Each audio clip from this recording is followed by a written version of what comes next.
And now, for a mid-league therapy session.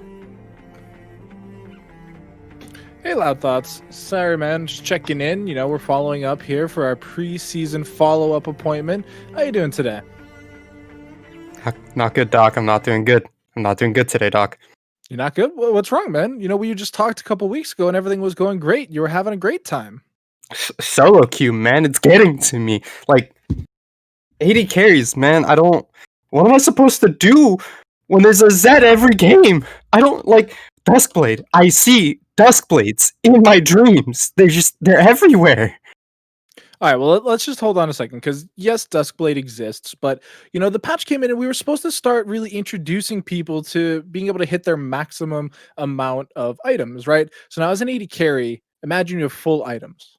Count how many items you have for me now. I have 5 full items and boots. Okay. So now you're taking an objective, right? You're going to the dragon. You have your entire team with you. There's wards everywhere. What happens? I'm walking along and I see my top laner and he just goes in and suddenly there's a Zed behind me and I can't. He kills me in one shot, Doc, every time.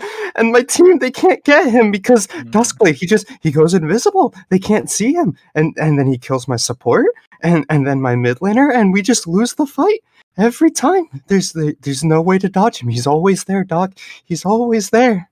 Okay, so now have you considered just banning Zed? But then how do I ban out Kha'Zix? There's always a Kha'Zix too. Okay, but what if you just didn't play AD carry? What if you just did something else? You're right. What if I just played Zed bot lane? That's how that works, right? If I can't beat them, I join them. I built the Duskblade. That's what I do.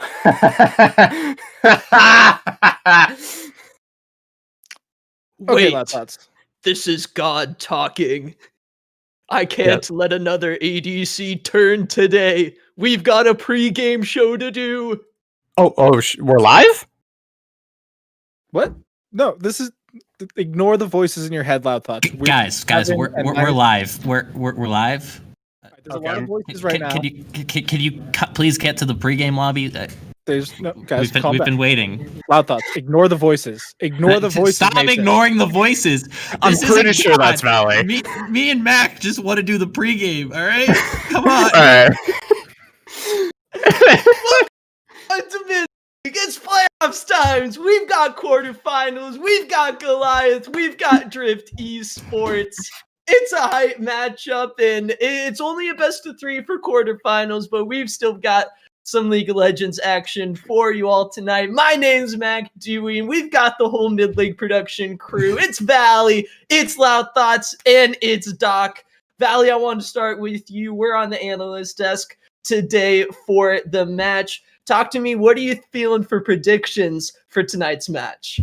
I mean, you know, we had some spicy predictions coming through, right? Of course, personally, I think it's going to be a Drift Esports 2-1. That's my personal belief. People are going to say, hey, Valley Drift bias, right? Every time. But looking at these two teams, they have played each other. But I've run the numbers, and I'm a big numbers guy, Mac Dewey. If you know me, you know that. Goliath has, you know, in their average of their last 8 games played, they take 6 towers, less than 1 herald a game, 2 dragons a game. They get 27 kills on average, but they also give up 28 deaths on average. Right. And they've only taken 2 Barons in 8 games. This is a team that likes to play around Drakes and is volatile. They will fight you. They will cause chaos. They will always be looking for the next play, the next fight.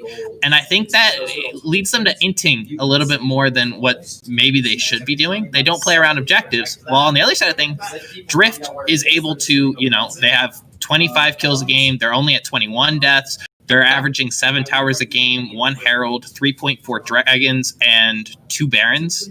1 baron a game, but they're having more baron success.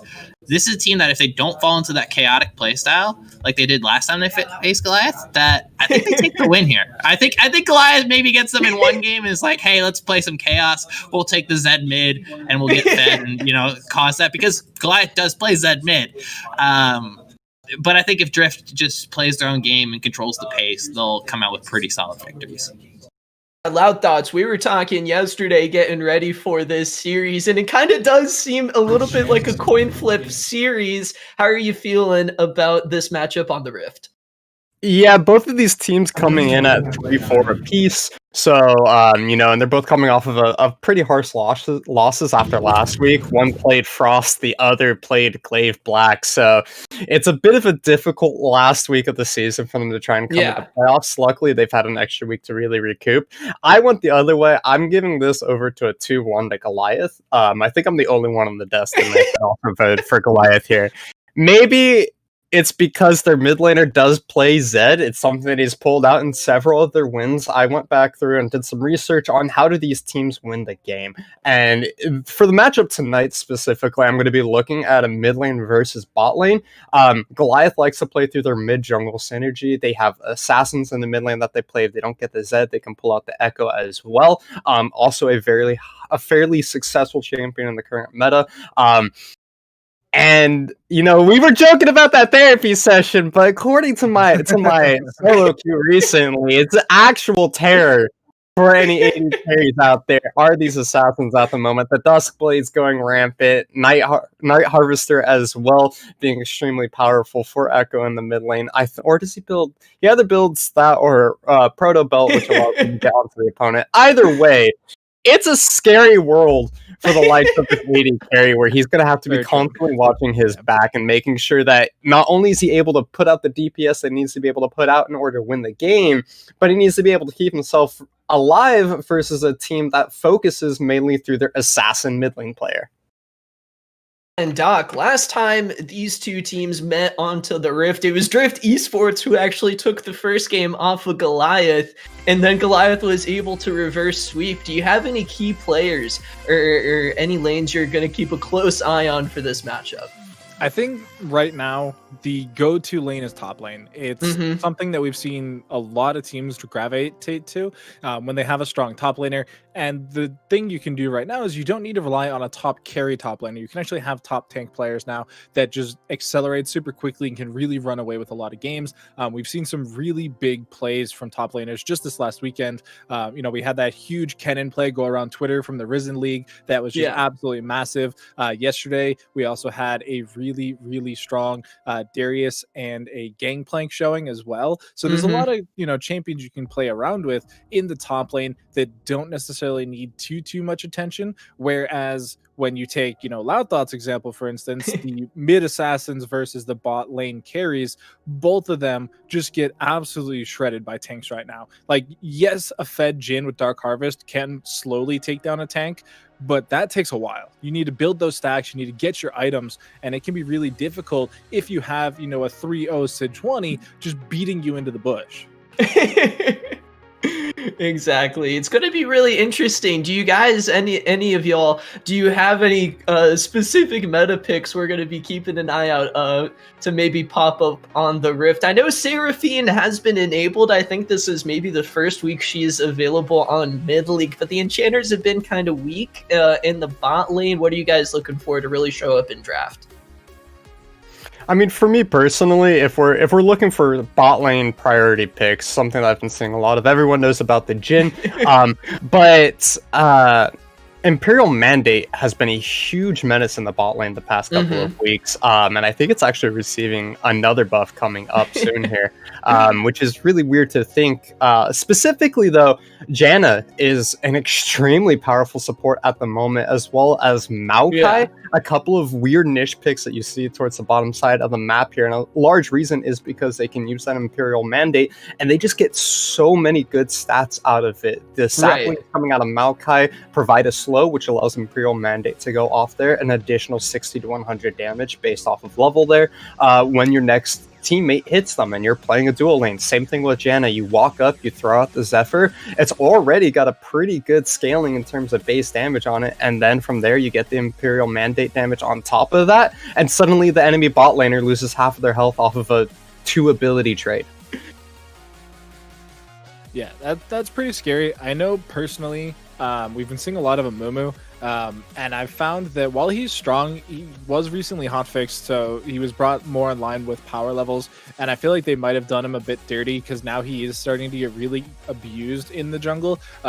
He can do his thing, but as soon as something goes wrong in that jungle, like if you have a slightly faster jungler like the Sejuani, or even if you go for more of a bruiser like a Nudir or something like that, then the Amumu starts to really, really fall off. And even with all of the scaling and the, crowd control that he can bring to the table, it just ends up not being enough because he is such an all-in champion that he finds himself not having the items and not having the defensive statistics to be effective. So I think the teams might try it out for a game or two and then realize, hey, this is not working out. Let's swap to something more traditional, like a Sejuani or something like that. Yeah, I'm along the same thought process that I'm expecting we're going to see maybe some testing here and there, but as far as solo lanes and jungle, we're going to see probably more of these bruiser-oriented junglers. So like Doctor was saying, Sejuani is really good because you can combo her stacking with a lot of good melee bruisers like Darius, like Aurelia, picks that are very strong right now. And then in the mid lane, we're seeing, a lot of assassins, but I think I wouldn't be surprised if we saw stuff like Orianna, right? In Korea, Manamune Orianna and Manamune Mages has started to pop up a little bit more. And I think it offers a lot of versatility, and we'll definitely hopefully see something interesting, but I am expecting, things like Zac, things like Sejuani to be prioritized, even Hecarim, who is very, very good right now. Yeah, I think the teams are all ready for us in the lobby. Doc, Loud Thoughts carrying us with the blazers and the nice shirts. We'll see you guys on the Rift. Me and Valley are going to be right back in just a moment on the analyst desk to get us into draft for this best of 3 quarterfinals. It's Goliath Online going up against Drift Esports. Don't click out of that browser. We'll be back in just a moment.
1.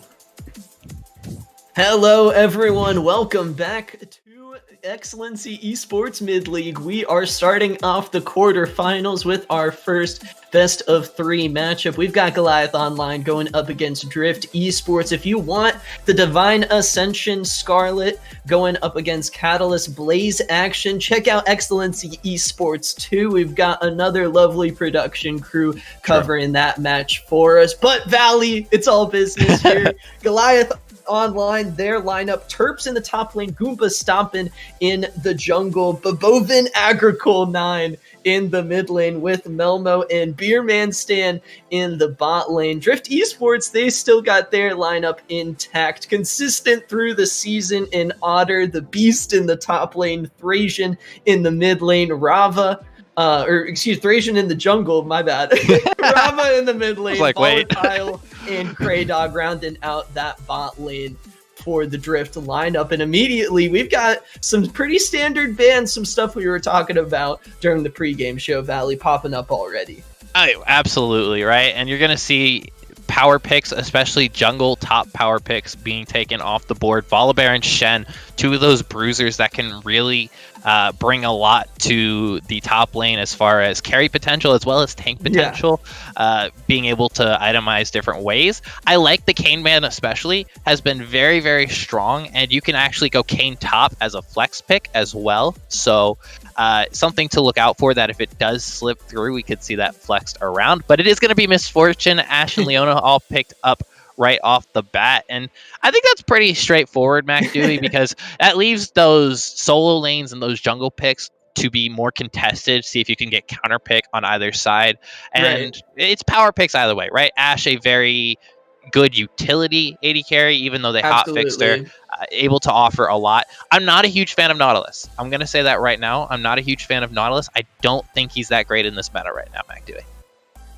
Yeah, it'll be interesting. Looking at some of these bans, Goliath Online taken away and Otter's Volibear. Ashley, last time Drift Esports and Goliath fought on the Rift, it was an Otter who was actually able to help Drift Esports pick up the first win of that series. They weren't able to close out the rest of the series, but he set themselves up for success with that Volibear pick. He went 17-1-10 on it. Yeah. And he's definitely my player to watch in this one as we do get into the second phase of bans. Zed taken off of the board. Loud Thoughts over already waiting to get onto the Rift. It gets a little sigh of relief already. Yeah, and I think that Goliath have kind of put themselves in a hole here, Mac Dewey, as we're seeing these bans come through. There's the Zed ban, which is, we were expecting it to happen. Malphite banned away. What I would like to see Drift Esports go towards here as this continues is a Mordekaiser in the top lane, actually. And it's a little bit of a lesser popular pick in the preseason right now, but Mordekaiser kind of really counters Ornn, is strong into him early on. And when team fights come around with a Misfortune, a Nautilus, and an Ornn, Goliath is itemizing and drafting into a team composition that wants to go forward, that wants to engage and fight around objectives. If you can, neutralize the Ornn by taking him out so he can't get called the Forge God off, I think he'll be in a pretty good spot to counter engage onto Misfortune. All right. No watching the broadcast. They're cheating, hacking. No kidding. That's a smart ban by them. I think that's very good. There's still options, though, as we do see Kale picked up. That can be flexed mid and top lane, so we'll see where that ends up going. But I think these comps are pretty standardized, right? Both teams have a lot of engage. There's some counter engage as well. There's scaling in the top lane to bring about power picks. Preseason Kale is just a monster if it gets ahead. I don't like playing against it. And then you've got utility AD carries, right? And that's what the meta has been kind of throwing at us in general. Misfortune, once you get to those later stages of the game, basically just good for the ultimate. Same with Ashe, they're going to do some damage, but that ultimate utility is going to be where they really make their impact. Same thing with the supports, basic engage supports. We'll see how this rounds out, as Echo could go jungle, Echo could go mid lane. We got a Moo! We got a Moo! Could go the Conqueror. Let's go! Could also go for a tankier option. I don't think the tank items have been nerfed into the ground just yet. Nope. I think that's coming into the next patch. And here Okay. is what we were talking about, a little bit of that flexibility. The Galio gets locked in to go into the Echo. Yeah, and I like the Galio pickup. It matches Echo's ability to push the wave and has great roam potential, which is a huge counter into what Echo always wants to do. I think a Mumu into Hecarim is a fine pickup, given that Hecarim isn't your typical invade, jungler. So Yeah. both junglers just looking to play towards, that level 6, get their farm off. So a Mumu should be able to scale up. And what's especially nice is that it is an Ornn top, right? So we're not going to see that much play towards the top lane most likely. So if Hecarim and Galio can get out of that lane for Drift, they can really punish Terps' Ornn and maybe make these dives happen, especially once Kale hits 6, you get that ultimate up, you can really make it so that everybody's invulnerable. Galio taunts are beautiful for that. I think both teams have a well-rounded draft. Yeah, overall, I think it's a lot of comfort coming out of Goliath to start us off here. We saw the Echo in the series that they last ran with Drift Esports, and I think these teams really match up well against each other. Valley, last time they went against each other on the Rift, each game actually went above 30 minutes, not something we necessarily see all the time on the mid league. A lot of these teams sometimes coin flipping, and that can result into stomps going both ways. Who are you feeling got the advantage in the draft? I want to lean myself towards Drift Esports given their play style. My hesitance towards leaning towards them is that Goliath is a very volatile team and they like to fight. And they drafted a Mumu and Echo, they drafted Nautilus Misfortune. Pre-15, these are champions that can make engagements and fights and ganks happen. And if Drift gets kind of pulled into that style of Nautilus is always fishing for hooks, they want to all in, a Mumu's down there in the bottom lane, Drift could find themselves falling off. So I think if Drift, plays slow, waits for their Kale to start to get online, their Hecarim to get online, hit those item power spikes, and then fight around objectives, they can really find themselves in a solid spot to cancel out what Goliath wants to do. On the other side of things, Goliath can definitely push Drift. If they can get those advantages early on, they're going to be feeling very good about themselves, especially if it sets Kale behind. Chat talking about the Galio rune choice. Valley, do you have a preference for what you see? We've got most players going for Aftershock, but some feeling a little more on the risky side could opt for the Predator spell. I'm gonna say this once. One time. Do not take Predator Galio.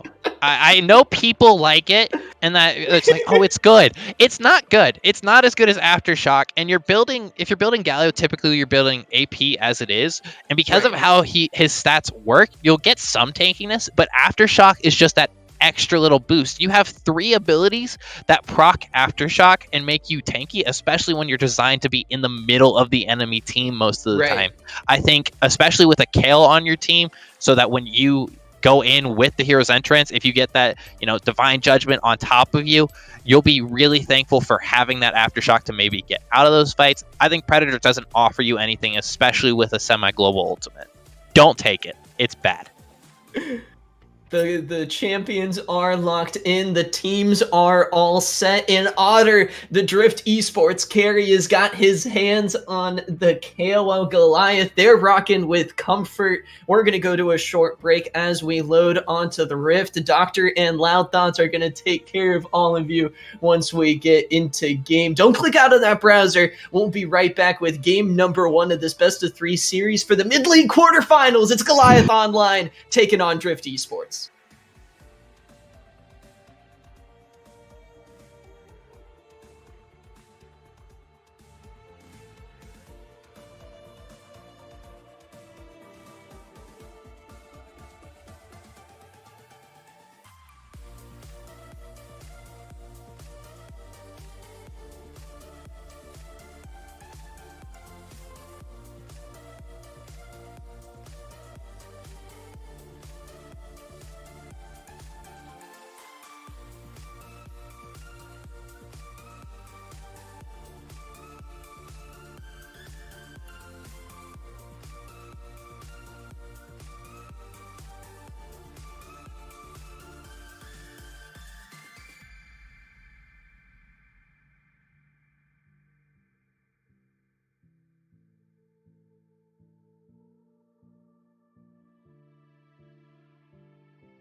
Welcome back, ladies and gentlemen, as we're going to be hopping into the first game of tonight's exciting quarterfinals series here between Goliath Esports and Drift Esports. On the blue side, we do have Goliath with Terps in the top lane playing Ornn, Goomba stomping in the jungle with a Mumu, Bobo and Agricole 9 playing the mid lane Echo, and Melmo and Beer Manstand playing Misfortune Nautilus in the bot lane. Whereas on the Drift Esports red side, we got an Otter, Angelic in the top lane on the Kale, Thracian running through the jungle on the Hecarim, Ravas holding it down in the mid lane with the Galio, and then we do have Cray Kitten and Cray Dog duoing it up in the bot lane with that Ash Leona special. And it looks like we do have a bit of an early invade here coming out by the side of Goliath. They're going in, trying to find some wards. They will be seen out on a ward placed in the backside of that red pit. So great information taken up there by Drift Esports. They know that all 5 enemy members went through their jungle, placed on some ward coverage, but nobody's going to be going down for that invade. No, and with the good knowledge, they are going to keep a track of if they start topside to try and invade on the Amumu, but it does look like they're actually going to go for an interesting strat here where they send Goomba stomping to do some vertical jungling, but Thracian's actually going to get pinged on a ward here. Yeah, they're going to know that he's on that red buff starting towards that top side of the map, so they will be matching each other. Vertical jungling is not going to happen this game for either one of these teams here. Instead, they're both going to path their way down towards the bottom side of the map, so we might be able to see some early game bot lane action here, and we were talking about it during the analyst desk and but in the pregame, but bot lane for Drift Esports, a PowerPoint for them, as we can already see Cray Kitten trying to get some harassment and Melmo. They're playing very far forward, and once those level 2s hit, it's going to be a disaster in the bot lane. Yeah, and it's such an interesting bot lane because we know how Leona Nautilus works. We've seen it plenty last season. We know how Ash Misfortune works. We've seen it plenty last season as well. So now that it's new season, we have new items, we have new gameplay patterns. It'll be very interesting to see how those two play out. Level 2 was first for Cray Kitten and Cray Dog, so they did have a bit of a zoning potential there, but they're not going to end up going down, and they're getting a nice really slow push here, which if Thracian was a bit quicker about his jungle clear, could potentially do something with it. Yeah, he might be able to get behind them or force a dive in the bottom lane early on into the game, but with no level 2 advantages starting off for either one of these teams so far, a fairly slow beginning to this game. Neither one of these teams going for too many trades back and forth. As I say that, Rava goes in, but Bowen is going to trade away a passive for another passive there, as both of these mid laners are trying their best to get prio in their lanes. And with Galio versus Echo, I'm expecting to see a lot of roaming coming out of these champs. Yeah, Echo can be a bit slower, but he will have the wave push advantage after a certain point, and he is going to be that split push threat come later in the game. Galio can match it, but Echo just does so much damage and can really blow up towers that it makes him such a scary threat in a 1-3-1 or even a 1-4. And with the Ornn as well to, carry off the back of that, it can be very scary to set up that 1-4 because Echo... Ooh, Echo is going to be getting jumped on. That was a great Justice Punch, but the flash over the wall from Goomba in order to get the lashes. There he goes. He finds the bandage toss and picks up first blood for his mid laner. Agricole able to turn that one around. Drift Esports miscommunication coming in already. You saw that Rava really wanted to go deep there, wanted to make sure that they actually secured that kill, but they just didn't go in at the same time. Thracian had already started making the moves to run away and disengage, and that gave Babuin just enough time to get that flash out, stay safe, and just towers do a lot of damage in the early game. They're pretty useless later on, but for those first 6 minutes, they're actually worth something. Yeah, and you always got to be afraid of those early game tower dives. We see so many games just go extremely south off the back of a couple of poor turret shots when you go for those dives. We haven't had a chance to talk about top lane though. Kale into Ornn. We haven't seen a whole lot of top lane. I kind of believe that's going to be the story for both of these top laners here.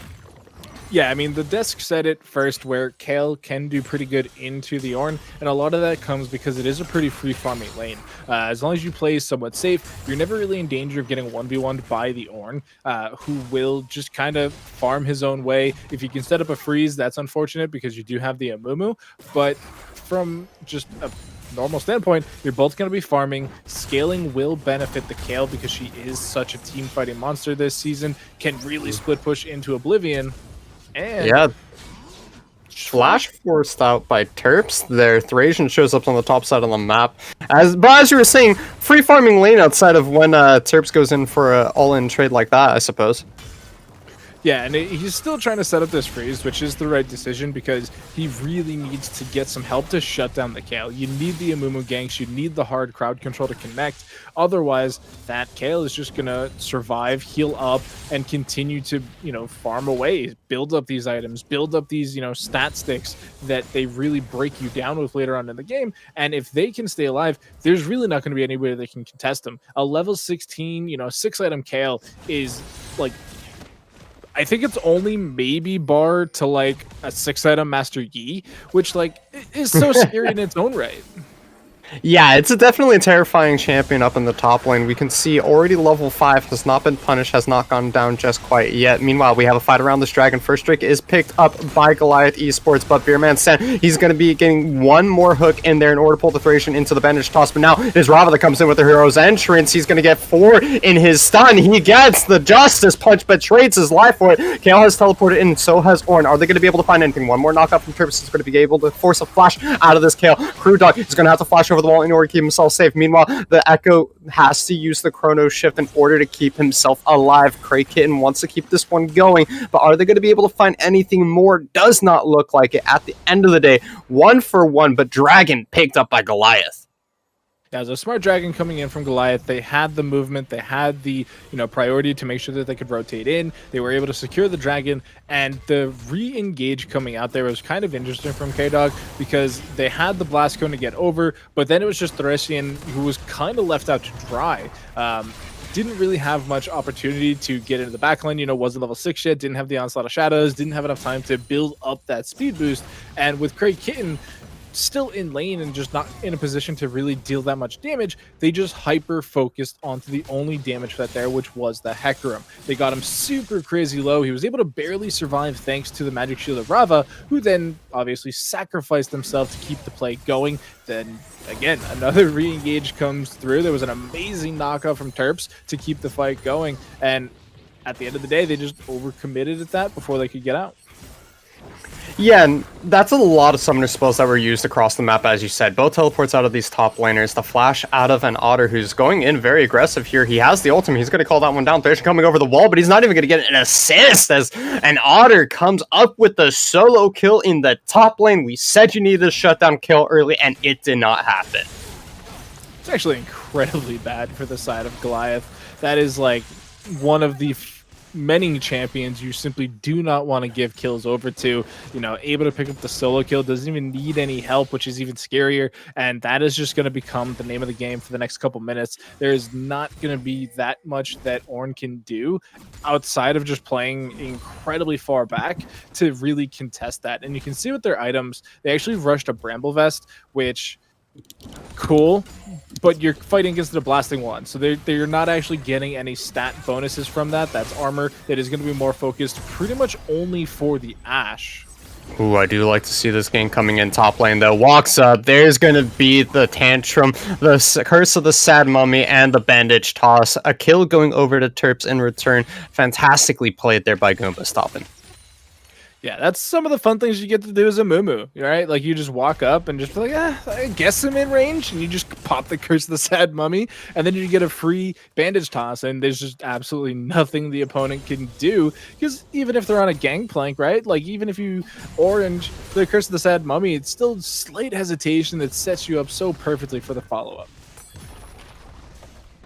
Yeah, and just like that, they're able to pick up 2 platings along the top side of the map, so some additional gold going over into the pockets of this Ornn here. Taking a check along the entire stat line, though.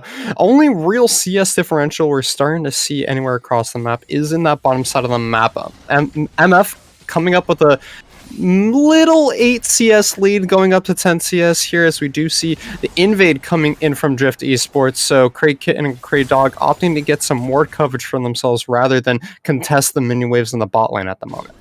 And I really like this play because of them having the Galio. They've recognized that teleports are all down. They've been used at that dragon fight. They've been used to get back to lane. They know that nobody is coming to help in this jungle except for their own team. You know, unless everybody from the side of Goliath is waiting in that jungle, it's a free invade. They don't get the buff, they just get some ward vision in the Raptors, but every little bit counts in the jungle because you need to be quicker. You need to get going. And if there's one thing we've seen from Hecarim's throughout this entire league, it's that they can start slow, but once they get that first item, it's on. It is go time. Like, they do so much damage all of a sudden. They can start roaming around the map at just lightning speeds and basically invalidates the first however many minutes it took them to get to that item. And so now, you know, there isn't a CS lead here, but there's a dragon in 20 seconds. There are all ultimates available. Except for Tommy. As soon as Pony gets Trinity Force, Burr just starts running it down. 80 carries, be fearful, as the Onslaught of Shadows is a great way for him to enter into the backline. We do have Terps trying to go in for a trade, but as this dragon is spawning on the bottom side of the map, both teams already gathering, contesting this vision quite heavily, and Amumu is trying to find his way towards the bottom side of the map to make sure that they're safe. Yeah, and we are going to get a bit of an engage here. Ooh, yeah, they're going to be going in. That's going to be the Nautilus MF combo coming out there. Cricket goes down very early on Rava. A little bit late with the heroic entrance, but he's going to be able to find himself onto 2 there and will secure the kill onto the enemy jungler for his team. But Bowen Agricole is left alive. He uses the Chrono Shift in order to buy some time, but he's going to be going down very shortly. Double kill picked up for Galio, and it is a 3-for-1 at the end of the day. Cricket may go down, but that is going to be a dragon for Drift Esports. Yeah, really, really great play coming out there from the side of Drift Esports. You know, they had a bit of a bushwhack, even if the go button came out that much quicker from the side of Goliath Online. You know, they landed that, you know, depth charge and then just started going in from there. But as soon as that bullet time came out, the Onslaught of Shadows goes super deep into it, just completely removes Melmo from the fight. And even though their first casualty there goes over to Goliath Online, as we do see our replay coming in here, it is just not working out in their fashion, and it is just a lot of damage. And then once, you know, we do see the disengage come out there from the Nautilus, Echo's left completely high and dry, even tries to use the ultimate to get out of, you know, the danger zone, but unfortunately he was in there too long, took up too much time trying to stay alive, and ends up going down after it as well. Yeah, and it's just an unfortunate situation where they had the start of that team fight in their favor, but they weren't able to quite pull off the 100-0 on the multiple members that they caught in the Wombo combo there in the bot side. So they get turned around on. Thracian is able to find the Onslaught of Shadows. The 80 carry falls down rather quickly. Meanwhile, top side, he's trying to take out the Terps on this Orin, and it's just auto attack after auto attack for an Otter up there as he keeps going in for just one more with that Nashor's Teeth completed. Yeah, and they are going to pop the Herald as well, which is pretty interesting because it is a pretty high health tower here, so they're not going to be able to secure this more than likely. Actually, they have a lot of minions. It's going to be pretty... It's going to be close. That's a scary teleport. If they don't hard commit to killing the tower, then it works out. But I think they could have gone for more. I think that could have been really bad. Yeah, this is an interesting play going on here. They're trying to just finish off the turret here. Terps is going to be left alone once that is done, and Otter is dropped down to 300 health, but it's Thracian that goes in with the Onslaught of Shadows. Teleport coming out from Baboan here. Immediately, you can see the disengage. Is he going to be able to get his way onto this kill? He does. He finds the extended auto attack. That's going to be the flash, but I don't think it's going to be enough as an Otter goes down to Echo. Meanwhile, Goomba Stompin finds his way onto Thracian. Rava is coming over, though Justice Punch misses, but he does find the taunt there. It's going to be the Curse of the Sad Mummy. Used to buy some time. Is he going to be able to continue this one? No.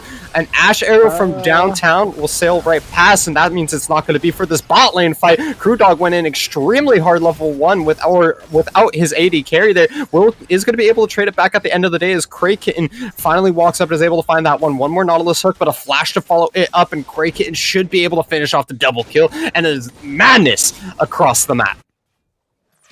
That bot lane fight was super unfortunate because I honestly thought Cray Kitten had DC'd at the beginning because they were just standing there, and I was like, oh man, that's such a bad time for Cray Dog to like get caught in a fight. As we do see Echo getting jumped on. These guys just love to fight. It seems that every time we try and walk away from it, Rafa is going to force the ult out of Echo there, but he will be safe.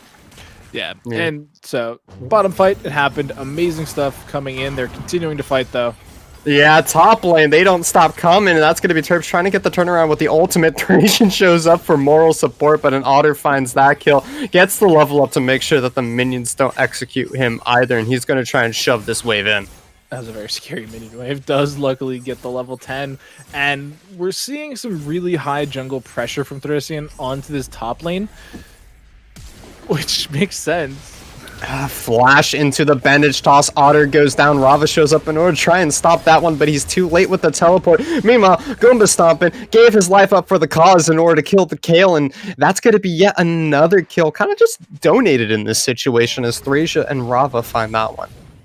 Yeah, that seemed kind of just like a ego check kill from the Amumu. Just making sure, like, hey, I know you're Kale, but I'm still going to kill you, and there's nothing you can do about it. As we do see Cricket and Cray Dog teaming up in the mid lane. Oh, man. No, Cray's in the mid lane. He's not allowed to move. The Echo, he is CC'd for days, and he falls down. Another kill going over to Drift Esports, but this time it is that are able to find the objective in the bottom side. Rift Herald will be picked up for Drift, though, so they do match the objectives here, but immediate gold versus the potential for gold here. We'll have to keep an eye on how Drift are able to use that big purple crab. Yeah, it's a super early second one, too. It's at 16 minutes. A lot of times we don't actually see them prioritize that till much later, much closer to the Baron spawn. But they're able to secure that. They're able to get the first one as well, which did lead to them getting first brick. Now that they have the second one, they can prioritize that to, I would say, the mid lane. It opens up Rava a little bit more in paper. As we do take a look at the replay, we'll have to see what the decision making is here. Looks like we're a little bit early on the replay. It's going to be for this dragon fight that's about to come up here. As you're talking about it, though, Goombasama is going to get jumped on by the Leona. That is the Kale Force used a very early ultimate in order to keep the bullet time from going on here. It's going to be successful, though, as an Otter is still going off in this fight, but Bowen is trying to get in on this Kale, but an Otter is still alive. The flash coming out, and finally he goes down. Echo finds himself a double kill. Meanwhile, on the backside, Thracian trying to do his best in order to get onto the carries or the bot lane of Goliath, and he will be able to find one at the end of the day. Nautilus goes down, but across the board, a 3-for-3, and I believe we found where our replay was supposed to be. Yeah, just a little quick there on the trigger, but yeah, we do see the fight there. It's a very clean fight from both sides, really. We saw the Kale very far forward doing a ton of damage, use the ultimate early to make sure they don't go down. Does eventually fall, but it took a lot of abilities coming in here. As we'll get to watch it again, you can already see how far forward Kale is with the Leona backup.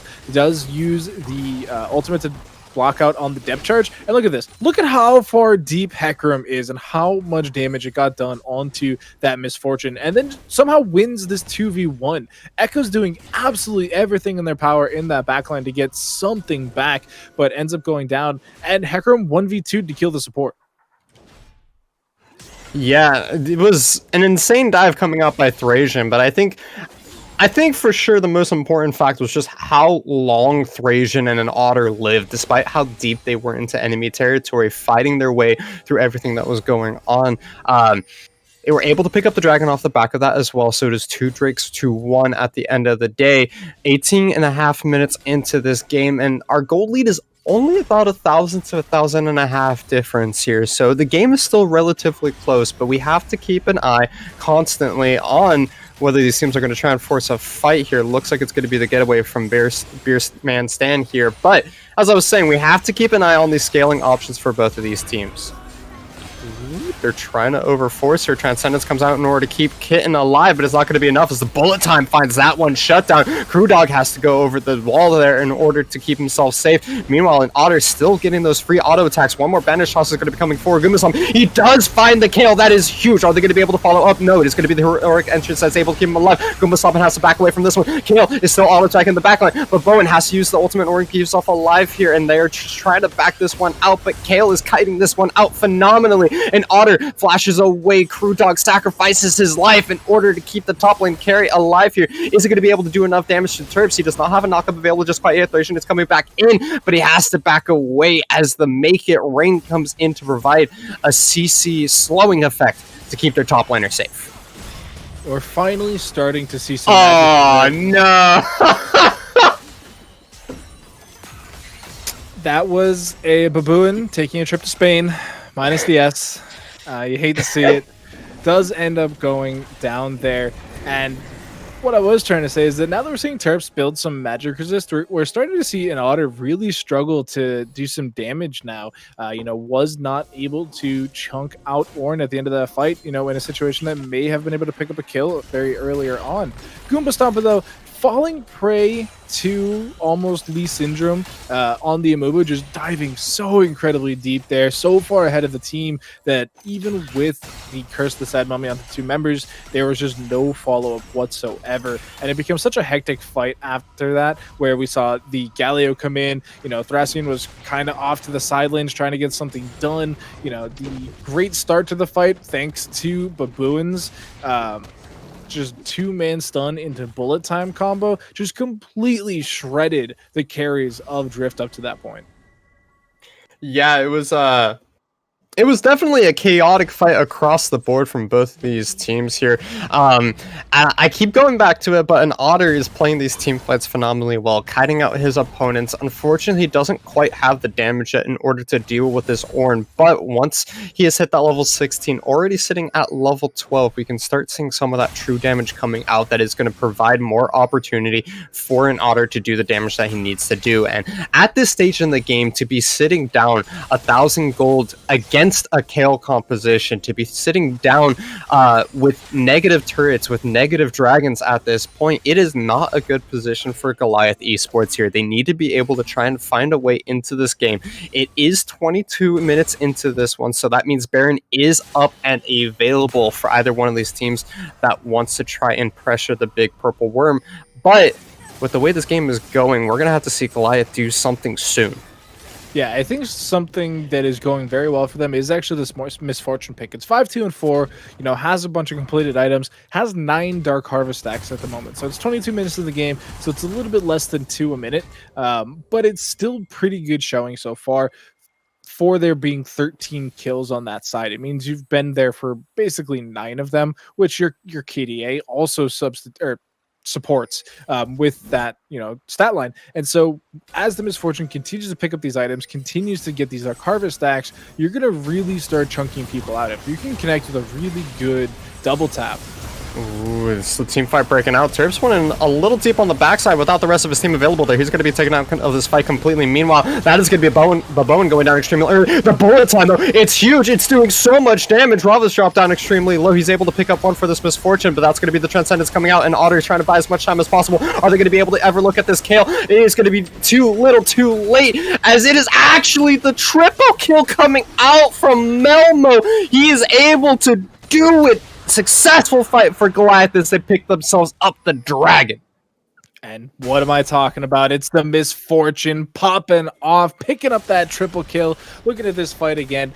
Great start to the fight coming in from the side of Drift Esports. They catch out the top laner and the enemy mid laner. But what happens? They both survive the initial onslaught. Then you have the Ornhorn completely separating that fight into 2. And it does force the overcommitment from Thracian to kill Echo, setting up this amazing bullet time onto 2. And then Ashe just kind of gets exploded. I'm watching the replay trying to figure out exactly what she gets popped by. I think it was just an auto attack double up maybe, and then once that's done, everything has to rely on the Kayle, who again just doesn't have the damage, doesn't quite have the survivability, and the Misfortune with that Dark Harvest plus that auto attack bonus on the passive is just chunking people, like absolutely annihilating them. Yeah, the double up into the love tap auto attack from Momo there, completely deleting Kayle off the face of the rift there, was phenomenally well positioned, well played by Melmo, carrying his team in that fight. Meanwhile, Baboon trying to look for a pick here. He does get the stun. That's going to be the passive that's going on here, but he does not have a whole lot of burst just quite yet, as he actually has to run away. He took away half of Otter's health bar for his time and effort, though, and got out scot-free on the back end of that trade. Yeah, Baboon falling for the Lichbane trap, picking it up, second item, doesn't have a lot of damage to back that up, unfortunately. You can see an Otter is going to be able to survive for just a second, as we do see tons of damage coming out that time. Where was all that damage the first time?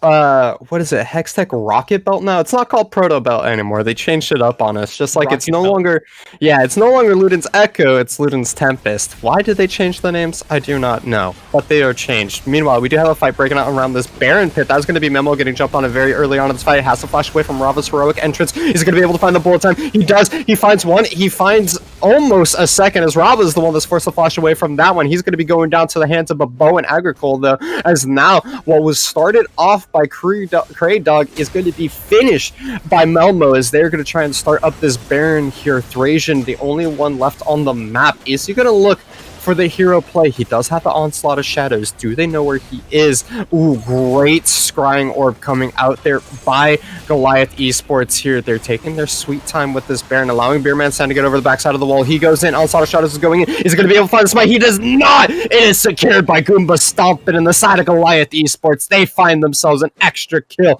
in the hands of Thrasian and Baron to boot.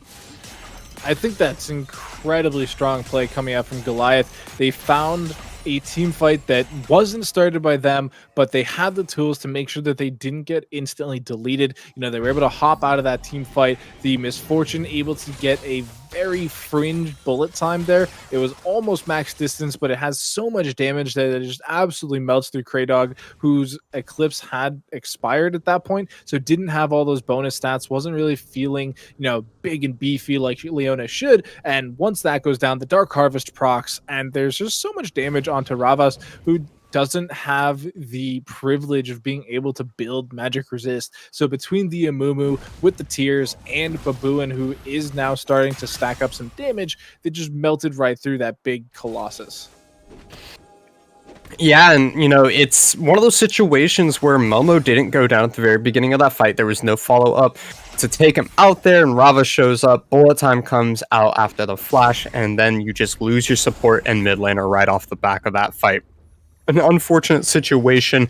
I also want to keep in mind that an Otter had just previously fallen down on the bottom side of the map. Despite the fact that Kale had teleport, she was not alive and available in order to use that summoner spell, so they were already going to be down a person, even though they decided to take that fight. Back to the top lane, Kale goes, hitting level 13 here, but Terps has now successfully hit level 15 for himself, completing an upgraded mythic item for his Misfortune, and surprisingly he doesn't have a mythic item himself yet, so no other mythics being upgraded just quite yet, but we'll keep our eyes out for those as time continues to go on. This tower's just butter. Like, it's gone. It was so fast. You get the Lichbane empowered auto, you get the love tap auto. It just, it's so paper mache. It's unfortunate. They don't even need to kill anybody to take it. They just literally walk up and do it. Crew Dog just walking up with a little regard for the fact that there was previously four enemies standing on the other side of that wall there, so he just says hello, goodbye, walks back over to his side of the wall, and is just placed a ward down for his efforts. Dragon should be carelessly picked up by the side of Goliath Esports here. They are still running away with this Baron. They were able to pick up an inhibitor on the bottom side of the map, and we said that they needed to do something in order to make this game work out for them, and they now have a 5,500 gold lead for themselves. So I think they started doing stuff.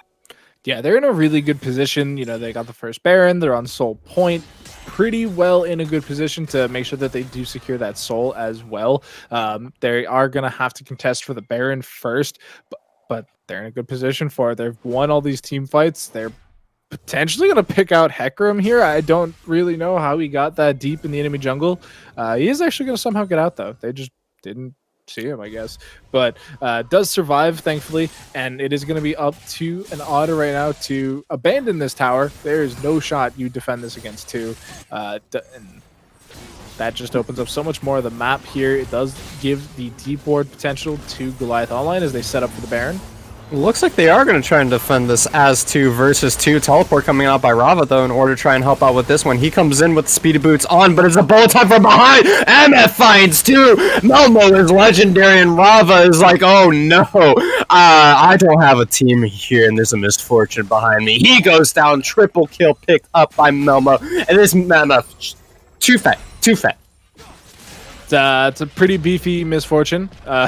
Just absolutely shredded with that Dark Harvest there. Picks up 2 immediate kills, goes in for the 3rd, and there was just nothing to be done defensively against that, right? Like, you thought you had the team fight going your way. You were going for it. You used the onslaught shot as forward. You used the kill ult to make sure that they comboed with it. Divine Judgment just not lasting long enough in that sense. And because the kill just doesn't have a Zonius, doesn't have any defensive stats to go along with this damage, just absolutely melted. There's, the candle wick burned bright, melted him into a puddle, and then the Dark Harvest was reset and gave him enough time to do it onto Ravas.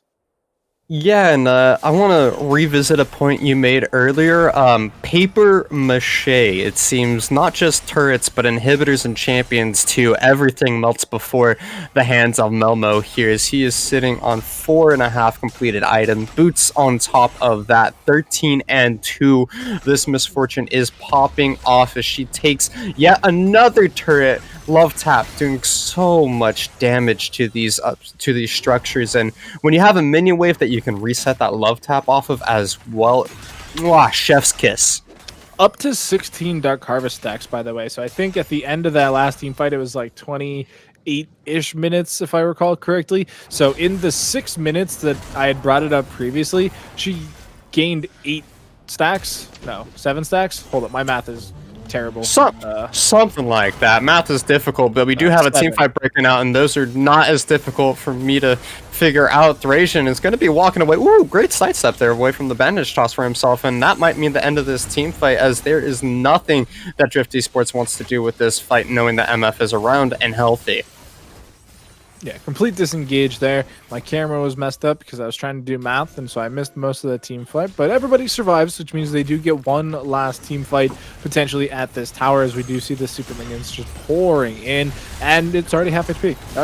Gosh, it's already dead. Yeah, turret is pretty much already dead here. Thracian's going into the backline. He's finding his way onto Melmo, not allowing him to set up, but it doesn't matter because it's so strong that MF just uses auto attacks to take him down. Bullet time finally comes out in order to finish off the Leona. Rava left to die in his Zhonya's alone. Meanwhile, back of the fight, Amumu taking on 2 and finds a double kill, but Bowen cleaning up the last of that fight. Last inhibitor goes down. This game was clean and packed for the rest of Goliath Esports, as they have taken all 3 inhibitors. They made their way around the map, and they have the clean, completed map game for themselves. Congratulations to Goliath Esports on picking up the first win of this best of 3 series.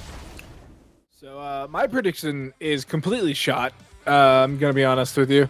But, I mean, just great play coming out from Goliath. I mean, they had a lot of strong things going for them. The early game was super evenly matched. But once Melmo got going on that misfortune, it was doomed. There was nothing for the side of Drift to contest that pick with. There was just too much damage between the item stacking and the Dark Harvest stacks going up as well, and with no true tank on the side of Drift, there just wasn't anybody to frontline for him. Yeah, and for more of a breakdown on that game, though, we're going to throw it back over to Valley, to Mac Dewey, our friends on the analyst desk. They're going to be able to give you guys some more information, so don't go anywhere. They'll be here in just a second. He wasn't lying about that whole just a second bit. What's up, everyone? Mac Dewey and Valley back with you, and we had quite a bloody first match for this best of 3 series, Valley, huh? Yeah, I mean, that's one way to describe it. A mix of poor purchases, unwarranted team fights, and honestly just being a little bit all over the place. Yeah, it definitely was bloody, and I said it in the pregame. I said it at the analyst desk segment, and Goliath wants chaos. And if you're going to constantly fight them, that plays into their hands. So, at the end of the day, they got what they wanted, and they came out with the win on top of it. So, credit where credit is due to them, but there's definitely things to be criticized on both sides, and I'm looking for Drift to adapt as we move forward. Yeah, we saw Doc talking at the end about Melmo's misfortune. Definitely the star of the show. Just looking at the gold from last game, Melmo had what, 19,000 compared to everyone else's under around 13,000, at least on the side of Drift Esports. There's not just such a huge gold lead and pop off from the misfortune, but it was the team fighting composition that really came together for Goliath. It definitely was the team fighting, but I think focusing on Melmo is important because we saw at the end in that last team fight, you saw Thracian try to get on top of Melmo to delete this misfortune. And in the fight earlier that went their way, he was able to do that. But when you're not able to get on...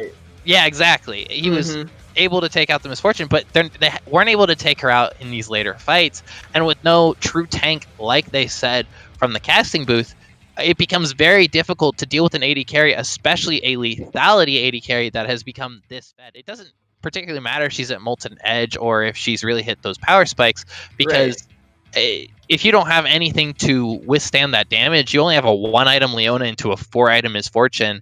That won't matter. Hecarim itemized into Divine Sunder, Black Cleaver, and then was working towards a Sterax. You have to go into at least Death's Dance as your second item if you're the Hecarim in that situation. You have to get some armor because you are the engaged, you are that front line. You cannot expect that from your Galio, your Kayle, or your Ashe. That's just not something that is acceptable. It became really, really hard, right? I think Amumu, Ornn, Nautilus, Echo, they all did their job fairly well, but as we got into these later team fights, without any of those resistances, it was like just cutting through paper, cutting through butter, you know?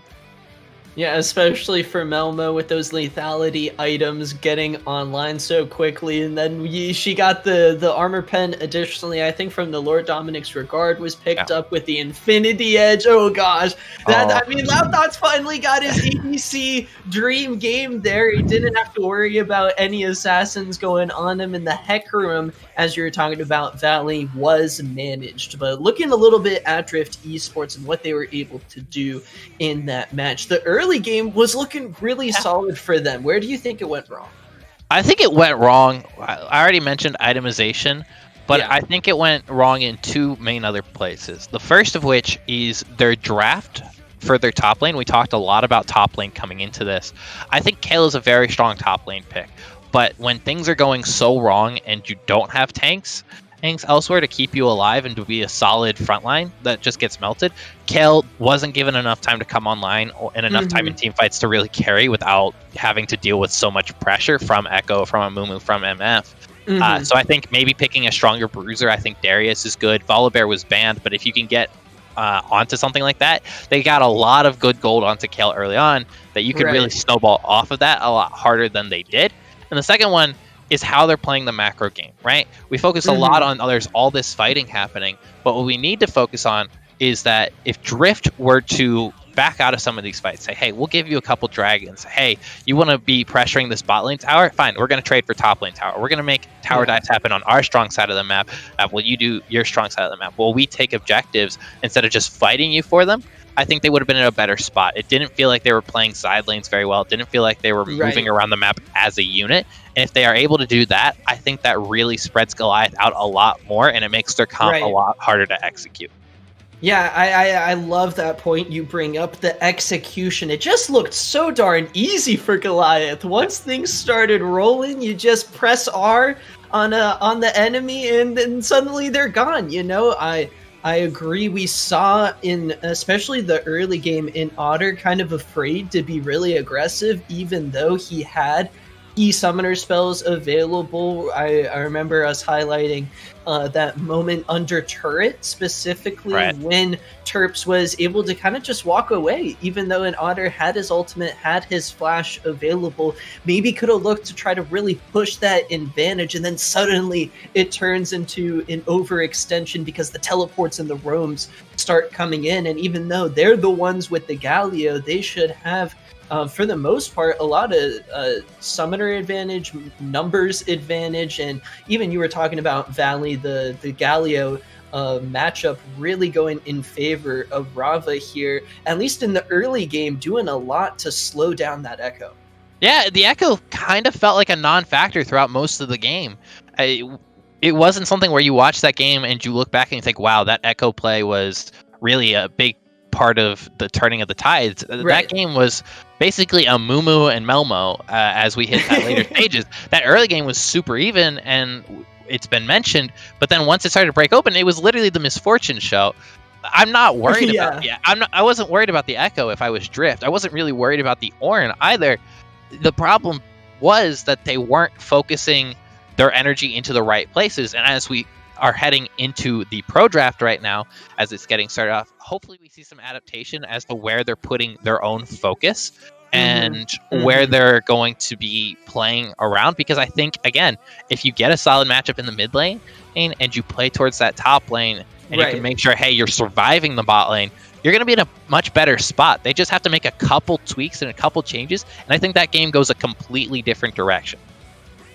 For Drift Esports, they first take away the Graves off of the table, but I honestly wouldn't mind taking that Amumu off the board just because it really opened up the team fights and gave Goliath Online kind of a clear plan of execution, as we were talking about. Yeah, what I think is interesting is that we're seeing Graves and Kayn banned away, right? I think if you ban Graves here, you can say, hey, we get first pick, you have to ban Kayn. You have to ban this champ because we'll pick it up first if you don't. I think you have to try to force Goliath's hand. Instead, they're just kind of giving away a free ban to Goliath, because I know Goliath doesn't want to give Kayn to Drift.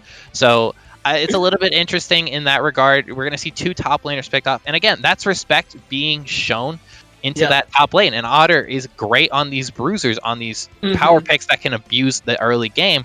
And we're seeing a misfortune ban. I think that's a solid respect ban. The issue is it leaves a couple things open, right? So where we can go from here is I'm expecting a Jhin ban to come through for Goliath, Jhin or Samira, whichever one they don't want. If they don't ban that, they're saying, hey, you take Jhin or Samira, we'll take the other one.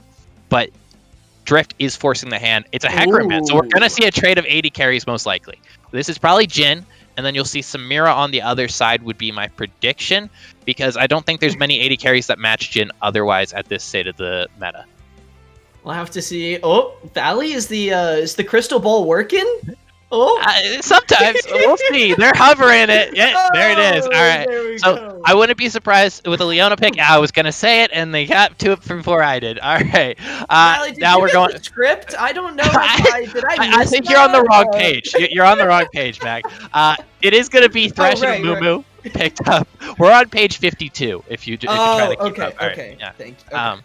All right. So Thresh and Mumu, there's not that many great jungle picks up here. I think Sejuani is good here. I think if you're looking for something maybe a little bit more proactive, you could look towards Zac as well. They do like the Ornn on Terps, so that makes perfect sense. But it does reduce your chances of getting a solid jungle pool, because Drift can absolutely ban that away. I don't think they're worried about mid laners. We'll probably see a Zed ban, but otherwise they can ban away more of that jungle pool. Right. So we'll see where things go, but it's definitely been interesting so far.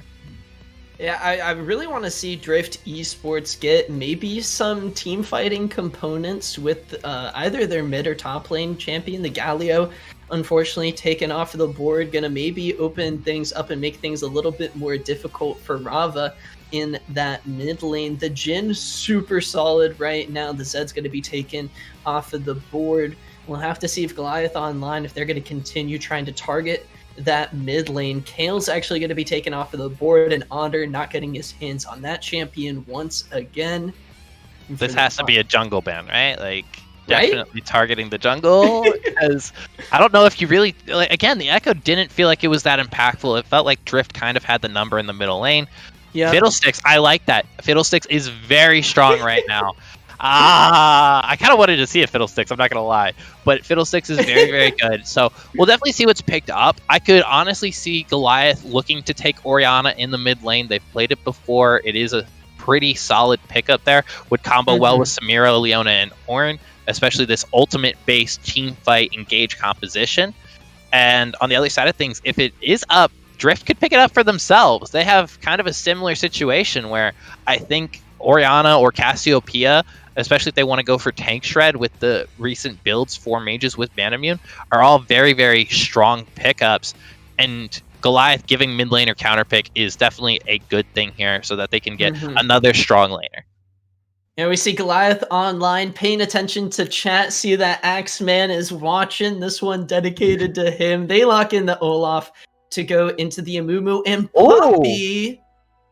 Wow. Oh, well, that wasn't in the script. Valley, what do we think about this one? So I don't have any issue with Poppy as a champion, right? Okay. I think Poppy actually isn't a bad pickup into Olaf, Ornn, Leona, Samira, right? Can deny a lot of those dashes, a lot of that engage potential. And with Victor, they're definitely saying, hey, we're going to play for scaling. And they can play Poppy in the mid lane if they need to. They can play Victor in the mid lane. It's really whatever they're feeling. I don't think it's a bad pick. I just don't think it gives them the strong side that they want. This is not an 80 carry dominated meta. And you just drafted in a way that says we're playing for 6, and then we're going to most likely be looking to just gank our bot lane and get our Jhin ahead. Our other win conditions are scale, farm, scale, survive, weak side. It just doesn't feel as strong as it could have been. I think you have to give an Otter something better than that. On the other side, Goliath, Olaf Silas is such a weird pickup. I don't get it. I mean, interesting. Let's talk about it, MacDewey. All right. Olaf, I think, is fine. As far as if you want to get early game pressure, you want to invade Amumu, that's a great counter pick. But outside of that, he falls off a cliff. He doesn't offer anything else to the rest of your team's composition except another charging frontliner. He doesn't offer engage potential, ultimate, int CC, nothing like that. So if he can't get, good ganks off early, he feels especially weak.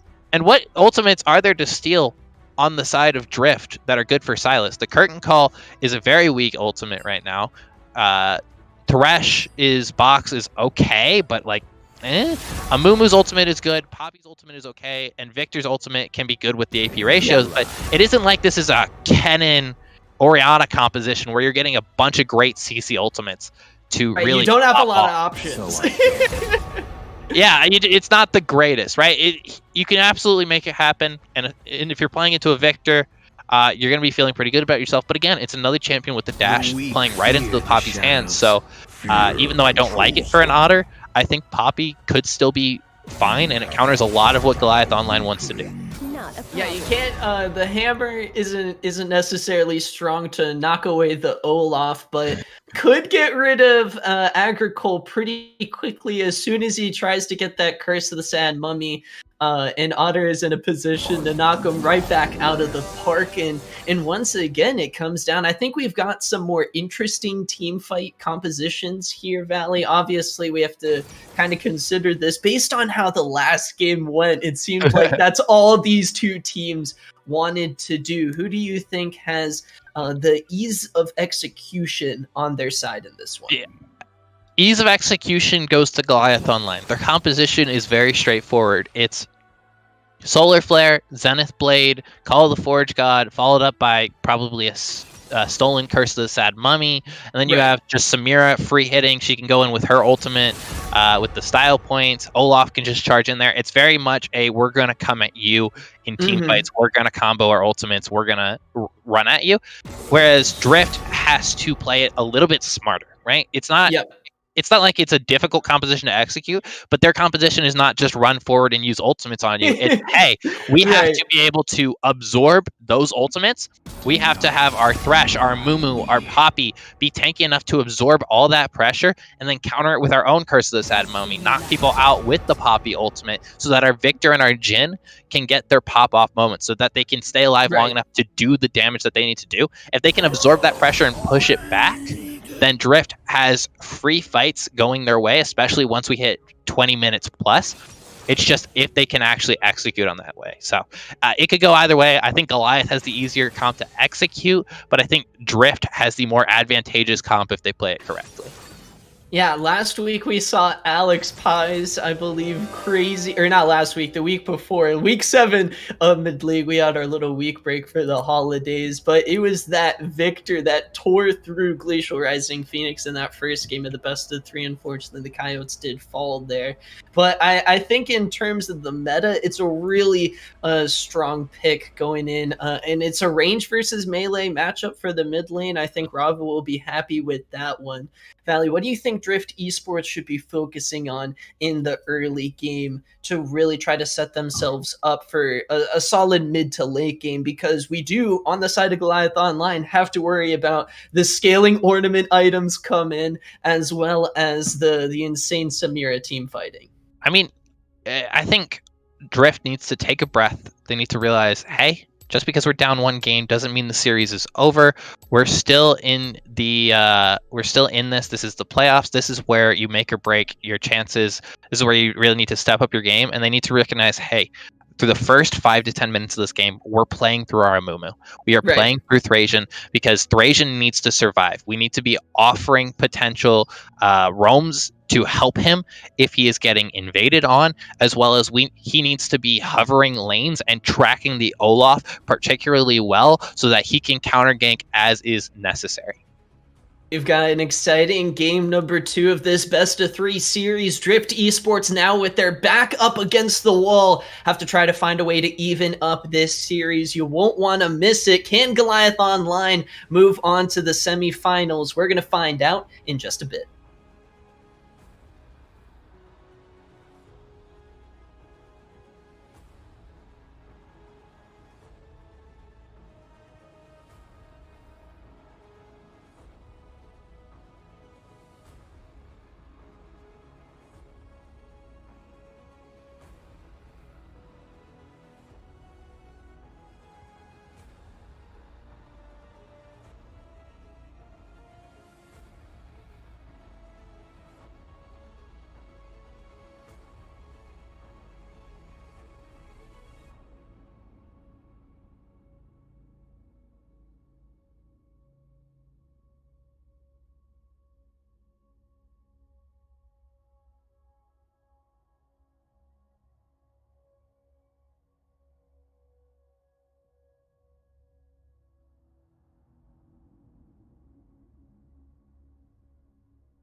Welcome back, ladies and gentlemen. Game 2 of our quarterfinal series here at Midweek Excellency Esports has begun, as this time we have flipped it around on the Rift. Drift Esports versus Goliath Esports, with Drift hitting up the blue side and Otter playing top lane playing Poppy in the top lane. Oof. Thrasian 19 playing a Mumu jungle, Rava with mid lane Victor and Cray Kitten and Cray Dog in the bot lane on Jin Thresh. We do have Goliath on the red now. Terp sticking to the orange. Goomba looking to stomp some Vikings with the Olaf. Babuin making the switch over to Silas, looking to steal some petty theft type things. Melmo going to the Samira. Didn't have enough of a pop-off game one. Wanted to, double down on game two. And Beer Man Stan, he can do it. He's our man on the Leona, making sure that nobody is going to get moving around in the bot lane. Yeah, and speaking about trying to do it game 2 as well, another invade coming out here for the side of Goliath Esports as they walk into the enemy jungle. They will be seen out by a couple of members of Drift Esports, meaning that they can go in, place some deep ward of their own, as an Otter has already placed some vision into the back of that red side pit there for the enemy team. So, traded vision across the board here, one red for another, but it's going to be standard starts. Both teams actually starting off on their blue buff here as we get started into the second game. Yeah, it's very interesting to me that we're seeing blue side both games start at the top of the map and then not hard push for a level 2 with the bot lane. I recognize that it is a Mumu, so you don't want to signal that you're playing offside because it just guarantees the potential 3 buff start, but you're not gaining anything. You're sacrificing your top laner, if anything. And, we're going to see that continue here as Ornn is going to be able to outpush the Poppy for a little bit.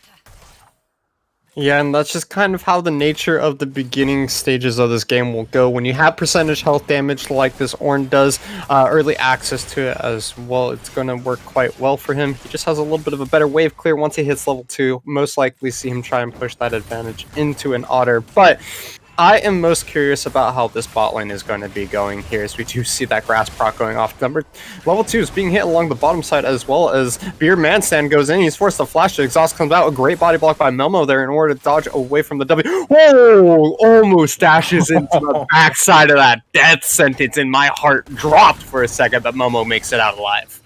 That would have been the best play of 2020. That would have been absolutely I would have quit. Mic drop.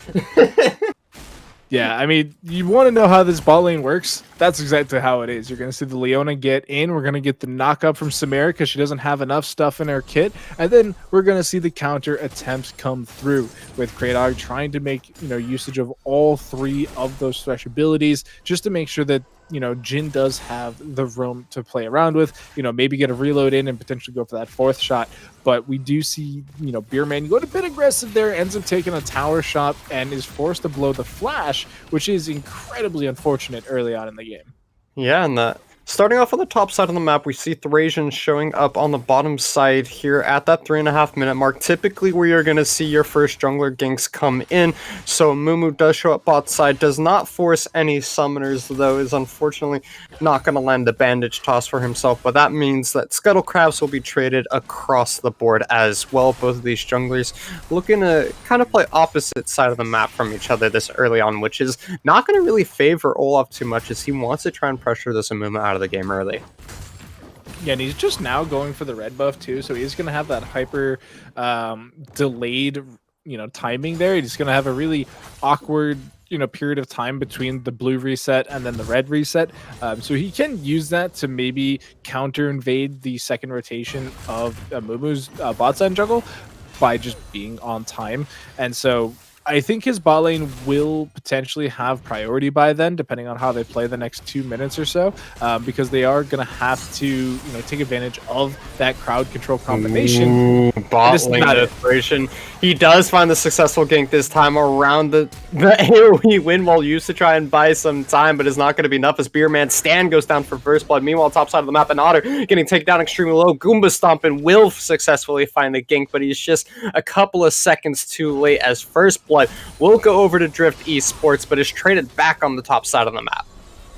And that is a result of having to blow that flash early on. You know, level 2, you blow that 5-minute cooldown, you get ganked, you're able to survive, thankfully. But as soon as that repeat gank comes through, you don't have the get out ability, you don't have any way to escape, and so you end up going down, you'll lose the dragon. You do get the trade on the top side, which does help the Olaf try and get ahead, who frankly has to get ahead early on, has to be, you know, the one in these lanes killing people time and time again.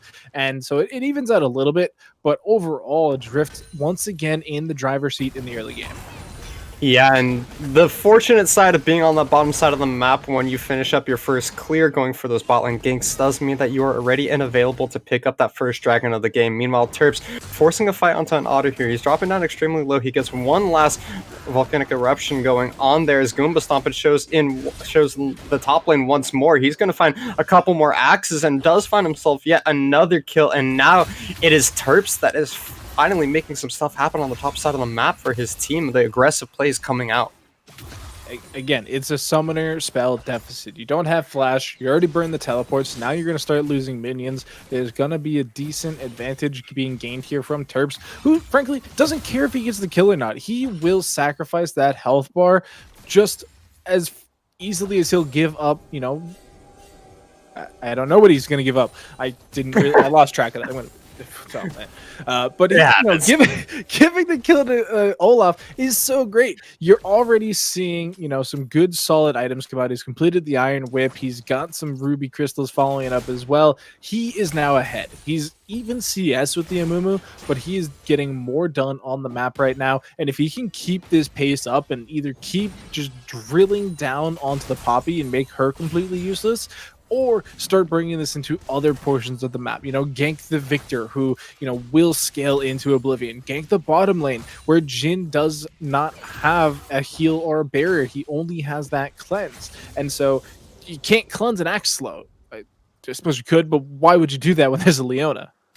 Yeah, exactly. And at this point, Goomba Stompin has been able to go back. He's picked up that Iron Spike Whip like you mentioned. Amumu has not gotten a chance to go back to base just quite yet, which might open up some avenues to see those invades that we want to see coming out from Goomba Stompin here. We want to see him try and shut down this Amumu at level 6. Now, a little bit late on the rotation from what we would normally like to see, but top lane, we do have Terps trying to force a fight. That is going to be a miss ultimate coming out by an Otter there. That is not going to be feeling good if you're him. One more last billowing breath alongside an auto attack will find the kill. And now it is Terps that is just finding solo kills for himself in the top lane. That is some tilt if I've ever seen it. That's definitely a painful situation to find yourself in. You already died twice, and now you're giving up the solo kill after a good trade too, which is kind of crazy. You know, that Ornhorn just did so much to turn that around. You know, it's a matchup that Poppy can win. You know, she has a lot of good tools to try and contain the Ornn, you know, can take smarter trades, especially playing around these shields and the percentage health damage to make sure that you get the most out of the kit as possible. But sometimes you just get cheeked around like that. And when you look at the item stats they have, great flight coming out there in order to stall for some time. Cray Dog is able to flash away, but it's not going to be enough. Memo goes in, he gets one more dash out, and he keeps himself safe once again, playing with fire, but barely dodges the CC. Yeah, the Infernal Trigger coming out there, so much damage. You hit the S almost immediately into that team fight as well, which gives you such an early advantage with there being no cooldown, with, you know, having a slight cost there. You just get so much value out of popping it early because it lets you reset that, you know, S rank and go for another one. And if you can do it in 4 seconds, great. Your ultimate has a 4-second cooldown. Like, that is one of the best parts about this champion. Yeah, it's definitely an amazing part of the Samira game kit is the ability to reset those dashes, reset that aggression with the Infernal Trigger whenever you're looking to play on a multi-front basis. Here we did see Thracian kind of sitting off to the side there looking for something, but meanwhile Goomba Stompin, he has the ultimate. He goes into mid lane and donates a kill over to the Silas, and this game so far is looking all Goliath as Goomba Stompin is just everywhere across the map. This is what they needed. They needed a very high tempo jungler. They got it in the Olaf, and it does so well at countering almost everything Drift wants to do CC wise, just by having the Ragnarok and being able to run through so many people. You're never going to get time as Cray Kitten to set up, a line of defense in front of you and make sure that you can start pumping out this damage, because anything the front line is going to try and do, Goomba just runs right through it. Especially now that they're continuing to spread the love around the rest of the map, it's going to make it that much scarier to be a squishy champion. Sylas does so much. We've seen it time and time again in mid league, where these players pick Sylas and we're kind of like, oh man, I really don't know how about that pick works. It's got a high win rate, but there's these reasons it's not going to work here. And then it just absolutely cranks the enemy team and just does a billion things at once, and giving them an early kill gets them on that road a little bit quicker, start setting up for this scaling potential that we know can come through. And yes, Grievous Wounds is a lot more plentiful here in Season 11, but there's so many other things you actually have to buy to be relevant that we're not actually seeing it being picked up as much as we may have last season. Ooh, Beerman Stan gets jumped on by Thrasian, though. This might be the Leona going down just before the Dragon comes in here, as Cray Kitten finds that one. Jin finally finds himself a Dark Harvest stack, but the rest of Goliath Esports is coming down Baboan going forward. He gets his hands on the box. Is he going to be popping that one early? He is. Look how much damage it does. Not a whole lot just quite yet, but that is going to be Cray Dog going down, and Full Trigger is popped. And Thracian is trying to buy time for Cray Kitten in order to stall away from this one. He has to flash away from this one. Olaf has popped the ultimate. He's going to go forward. He does take the curtain call straight to the face alongside a turret shot and will be going down. Shutdown given over to the Jin. And the follow flash from an Otter there does not get the wall, and Terps is dropping down extremely low. He does not have the ultimate available for himself, but Rava goes in one more time, and he's going to be going down to Baboan. Meanwhile, Baboan going crazy. He gets the double heals. He gets the double kill. Is he going to continue this one onto an Otter? He's getting CC'd. He's getting ran around, but you can't deal with two sustained tanks. One more volcanic eruption from Terps there is going to be able to finish that one off, and we thought they were going to be fighting for the Dragon, but instead it's just a bloody team fight in the bottom lane. Baboon is level 9 for that entire fight. He absolutely maxed out the Kingslayer already, and that is why he is healing for a third of his HP bar every couple seconds. And that is the problem with Sylas that just carries so many games, is the fact that he never dies. How many times was he dropped to about 15 or 10% HP just to gain it all back at the press of a button? There is so little you can do to contest that when you have these very expensive items that you have to build up for before you can get access to a Grievous Wounds item and still be relevant. Because if you have like Grievous Wounds and that's it, you don't do any damage. You don't actually bring anything to the team, barring that health cut. And so we're going to take a look at that replay once again, because it was all Goliath all the time in this team fight. The box comes in, the Ornhorn connects, Samira gets the knockup and dives in, forcing the flash out of the Kitten. The Devil Trigger doesn't quite do so much. Ooh, looks like we're having a fight that's going to be interrupting that replay. Rava has to flash away from that one. Ultimate is popped by Goomba Stompin', but it is going to be not as big of a team fight as we thought it was going to be, unfortunately. They're going to be contesting that Scuttle Crab picked up by the side of Goliath, and it just seems that anywhere Goomba Stompin' goes, he is taking control of that portion of the map. Yeah, it's so scary to play into an Olaf who does a ton of damage, right? Like, he's not been seen that much this season, actually. This is an interesting scenario. Yeah, he had very little disregard for his opponents here. He's going to get picked off very early on as well. Thrasian comes in with the bandage toss and doesn't even need to use the Curse of the Sad Mummy there. Just a little bit of disrespect coming out from Goomba Stompin' there. He allowed a completely free engage and trade away half of his life bar just to get an auto attack into a turret. Really heads up play there from Drift, though.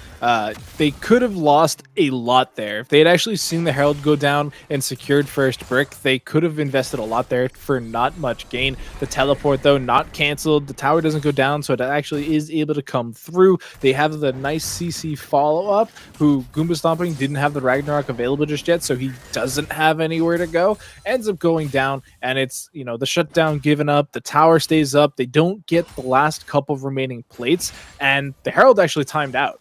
They didn't use the Herald at all. They got it to summon in the bottom lane here. It's going to be slowly making its way down there. I'm not sure they're going to be able to make any kind of play off of it, though, as we do see that, you know, the lane state is in the middle of that lane. Amumu is making his way down towards there. Meanwhile, mid lane, though, Baboen going in once more onto Rava is not going to be able to find a whole lot. Does use the Everfrost in order to try and keep that one going, but will not successfully be able to find his way onto the victor. Meanwhile, bottom side, that's going to be engaged on the Cray Dog there. He's dropping down extremely low, so Infernal Trigger going to come out. It is not just quite yet. There is a reset, though. Momo has picked himself up an assist there, so if you want to continue, he could, but they choose not to go under turret there. Instead, they let the Herald crash despite all the time set up and ready to see that one coming for the side drift. Interesting play there coming in from Kraydog. You know, saw the Herald, decided to go for that point blank death sentence. Didn't quite work out. I think he had more or thought he had more support than he did. We did eventually see Thursian down there in the lane as well as the Herald was crashing into the tower. And so had they all gone in as a unit there, maybe they get something more with that Sad Mummy. Goomba Stomping going forward. Rava's dropping down extremely low. Is he going to be able to stay alive? No, Goomba Stomping finds that one just a little too late. The damage comes in, and Rava is able to trade that one back. So 1-for-1 jungler for mid laner. Almost worth it. Sort of. The kill goes on to Victor, so he does get some, you know, very needed gold there. Does find himself finally able to complete that item. It is going to be the Luden's Tempest, giving him that much more wave clear to try and stay even with this Silas and not give him as many roaming opportunities. We'll have to see if that actually plays out that way. It could be not quite how that works out, but we're seeing the team rotate around the map now. We're seeing pings onto this second Herald, which is now alive and kicking, ready for some more action. But we'll have to see if the teams actually decide to go for it with the second Herald not being as useful as the first one typically is.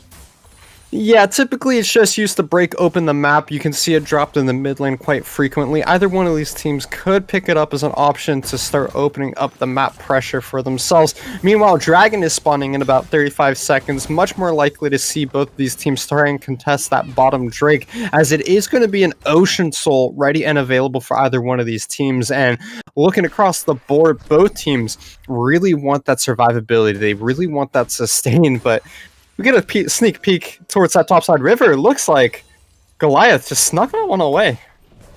Yeah, being able to pick up a free, they get to insta-pop it here in the mid lane. It should secure them to tower and also give them priority over the dragon. So as you can see here, they want to try and guide it in, but it's going to get the charge off regardless. And so the tower goes down, they make the rotation down. They do need to deal with the Herald in the mid lane, so you can see them lagging a bit behind. It's giving vision control and positional control over to Goliath Online. When they have so much CC in the Silas and Leona, there's simply no way you can challenge for this. So we are going to see an attempt with the laser and the flourish, but Smite kind of beats out everything because it's true damage. It's basically what it's there for, and so it is going to be the second dragon there for Goliath. Yeah, that will be the dragon secured for the side of Goliath. They're working their way up to 2 dragons to 1. Taking a look across the board, 4,500 gold lead for Goliath Esports. They are still leading this one. Thracian does not find the bandage toss. Curse of the Sad Mummy is stolen by Baboen. Is he going to be looking for this one? He flashes forward. He gets so much damage down onto Rava, but Rava's able to get the flash away. The minions finish that one off. The flash forward from Thracian in order to try and block this change, but it's not going to be enough because the minions had already finished that one out. Great heads up play by Thracian, but he's already dead. Pain. Really strong Silas does damage.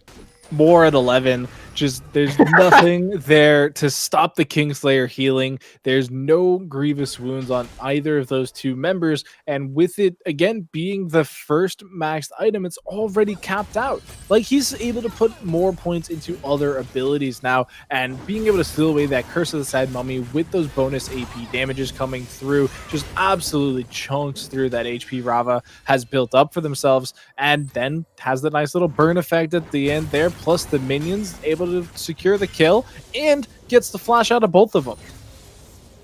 Yeah, and he did an excellent job there stealing with the Curse of the Sad Mummy, was able to pop the ulti, we do have lots of people going towards this top side of the map. Kraydog trying to buy himself as much time as possible. The flay is not going to be enough. The box does come out in order to prevent the rest of his team from dying there. But on the top side of the map, Terps might lose this 1v1. He does go down, and Otter Sunfire Game picks it up as he pops the emo. A little bit of disrespect from the man who barely wins the 1v1 in the top lane. Yeah, it was pretty pixel there coming out ahead, but hey, the mental game is number one. You got to make sure you win that before you can win the game itself. They is able to get out, thankfully, to the recall as well. It does reset on the map. There's a bit of a forward advance from Rava, who is starting to do a little bit of damage, but I don't know if it's enough at this stage of the game to compete in these big team fights. You know, has built him up a nice stack of damage and some stacks of his passive as well. And yeah, look at that. It hurts, but like, is it enough? Is it enough is always the question we have to ask ourselves here. I think once he is able to complete his Lich Bane, Rava will be able to put out just enough damage into the Sylas or into the Samiras, who I'm looking at, for him to blow up here. Sylas going to take a little bit more of a team effort, as Baboan is sitting at that pretty 5-0-2 for himself. He is working on his second item here. Now, Dragon is spawning at about a minute 50. Baron is up and available on the map at this point. Pink wards across this topside river for Goliath Esports. They are trying to control the tempo of this game as best they can, as it seems it's almost slowed down a little bit. Goomba stomping, not quite stomping as hard as we once saw him. So how do they bring themselves back into this one, take control once again? So with the next Dragon coming up in a minute 20, it's not Soul Point. They are just giving up the Dragon that becomes Soul Point. So I think you just absolutely sacrifice the Dragon. Just do not even pretend to contest it. You're at a deficit right now with the rest of the Goliath online team that has scaled up quite well. I think you need to take this time to try and push down some of these towers, get some of that standing gold, you know, try and take the priority back. We're seeing Goliath shove out these lanes really quickly and really well, and so that's not giving a lot of priority to the side of Drift in order to take these types of towers. And you can even see them making sure they roam up to secure that Scuttle Crab so that they don't lose a Sneak Baron, which thankfully for them, Drift has a Jhin, so it's quite possibly one of the slowest Barons you can actually build for yourself. So the Scuttle Crab, just absolute security there. They're going to have Sylas pushing on the top side. So I think right now you just send all of Drift through that mid lane, barring one member that has to answer the Sylas. I don't know if you can continue to have Rava in this lane. I think you almost need to send Otter there just to hold it and try and force down the mid with the other 4 members. Ooh, that's going to be engaged on the Thracian. Leona goes in, uses the ultimate, uses the Zenith Blade. Samir trying to come in. Melmo doing his best to get up to the Infernal Trigger. He finally pops it. He's going to be able to find one. Olaf finds a double kill. Jhin is cleaning up in the backside, though. He's able to shut down. Melmo goes down as Kraken has just been free-firing into the fight this entire time. One more blast from the W there from Kraken. Flash over the wall. He is doing his best. There comes the curtain call. 1 ulti, 2, 3, and 4 should be able to finish that one off. He does. As shutdown goes over to shutdown for Baboan goes over to Craig hitting the Jhin, putting in the damage in the backline. So much money going to Jhin right there, able to pick up multiple shutdowns. We're going to get a replay even because this team fight completely looked dunzo in the favor of Goliath Online. They engage, they land everything. Everybody's super healthy. Nobody's losing any damage. They even get the Devil Trigger in there. And then that Curse the Sad Mummy. 4 members locked up, secured up, tons of damage. And look at all of these Dark Harvest stacks as they continue to come out. Multiple Deadly Flourishes connect, unstoppable, just not enough to get you out. Flashes nicely, and this current call's perfect. Everybody's so low. They just get absolutely decimated. You're landing 3 shots onto the Sylas, and even he cannot heal through that. Yeah, and it was scary situation we find ourselves coming back into here. We thought the re-engage for Goliath Esports would be coming out here. Instead, they are just going straight to this mid lane. Teleport was used by Terps, and they are bum rushing towards this Baron. They want to get vision on this upper objective. Dragon was taken away after that team fight did go over to the side of Drift Esports, but now that there's a setup already with Pink Ward included on top of all this, is Drift going to be able to make the second Miracle team fight happen here? Baron has been started. Kraydog knows this one's going on. He's trying to get vision. Beerman Sand is buying time. They get the turnaround. Is there going to be the Oranhorn? Beerman Sand dropping down extremely low. Craig Kitten finds the first kill of this fight. Poppy is playing barrier. She is in the front line. She is stopping everybody from getting to the back of this team fight. Then Frocho is trying to come out, trying to do as much damage as possible, but it's going to be too little too late as Terps, the last man standing. 4 members drop down extremely low, but only 1 dies, and Drift Esports get the ace for 1. They have turned this one around. I like the idea from Goliath Online. They're ahead. They feel like it. They've seen it happen before. They want to make sure they can get the most out of their resets. They go for the Baron. They don't fully commit, though, which is absolutely key. Beerman Stan tries to play spoiler to deny the rest of Drift from getting in, but he goes so deep. That's the problem with the Zenith Blade, is you go to the last member connected on, and so you find yourself now in just the deepest backline possible, and there is no help coming. Everybody else just piles onto Leona at that point. You attempt to see the cavalry come in, but Otter is in front line using that steadfast presence to make sure that nobody can follow up. There's no assistance. Even the Oranhorn doesn't work out in their favor, and Silas, I don't know what happened to him, but he just wasn't impactful in that team fight. The steadfast presence when Silas isn't able to jump to the backline, isn't able to use that Kingslayer, which is a form of movement, he completely shuts down. Once again, we see Beerman Stan trying to go in onto Kraydog, but this time there is nobody there to support this Thresh. Goomba Stompin and Melmo, though, are there to help out, and that is going to be Kraydog going down. The support finally successfully picked off for the side of Goliath Esports here, as now they are running their way back towards this Baron, but the rest of Drift is here. Are they going to be able to make the 4v5 Miracle fight happen? There is no teleport available on Baboan. I don't know if they know this, so it would be a complete 4-on-4 here, as the Silas just is getting free damage on this turret in the bot lane. He will be able to pick up that inner turret and will back away. The objective in tow, it wasn't the Baron, but it was a turret, and that is gold nonetheless. Yeah, and you just fall victim to not playing by the buddy system. It potentially gave up the Baron. They decided not to opt into it. He actually got it with early flourish. Yeah, all right, actually stole it. All right, Kitten. All right. Kitten's just trying to just claw this game back from, the depths of defeat, and, has potential to do it. It's 8-1-6, and, the rest of the team just needs to get it together.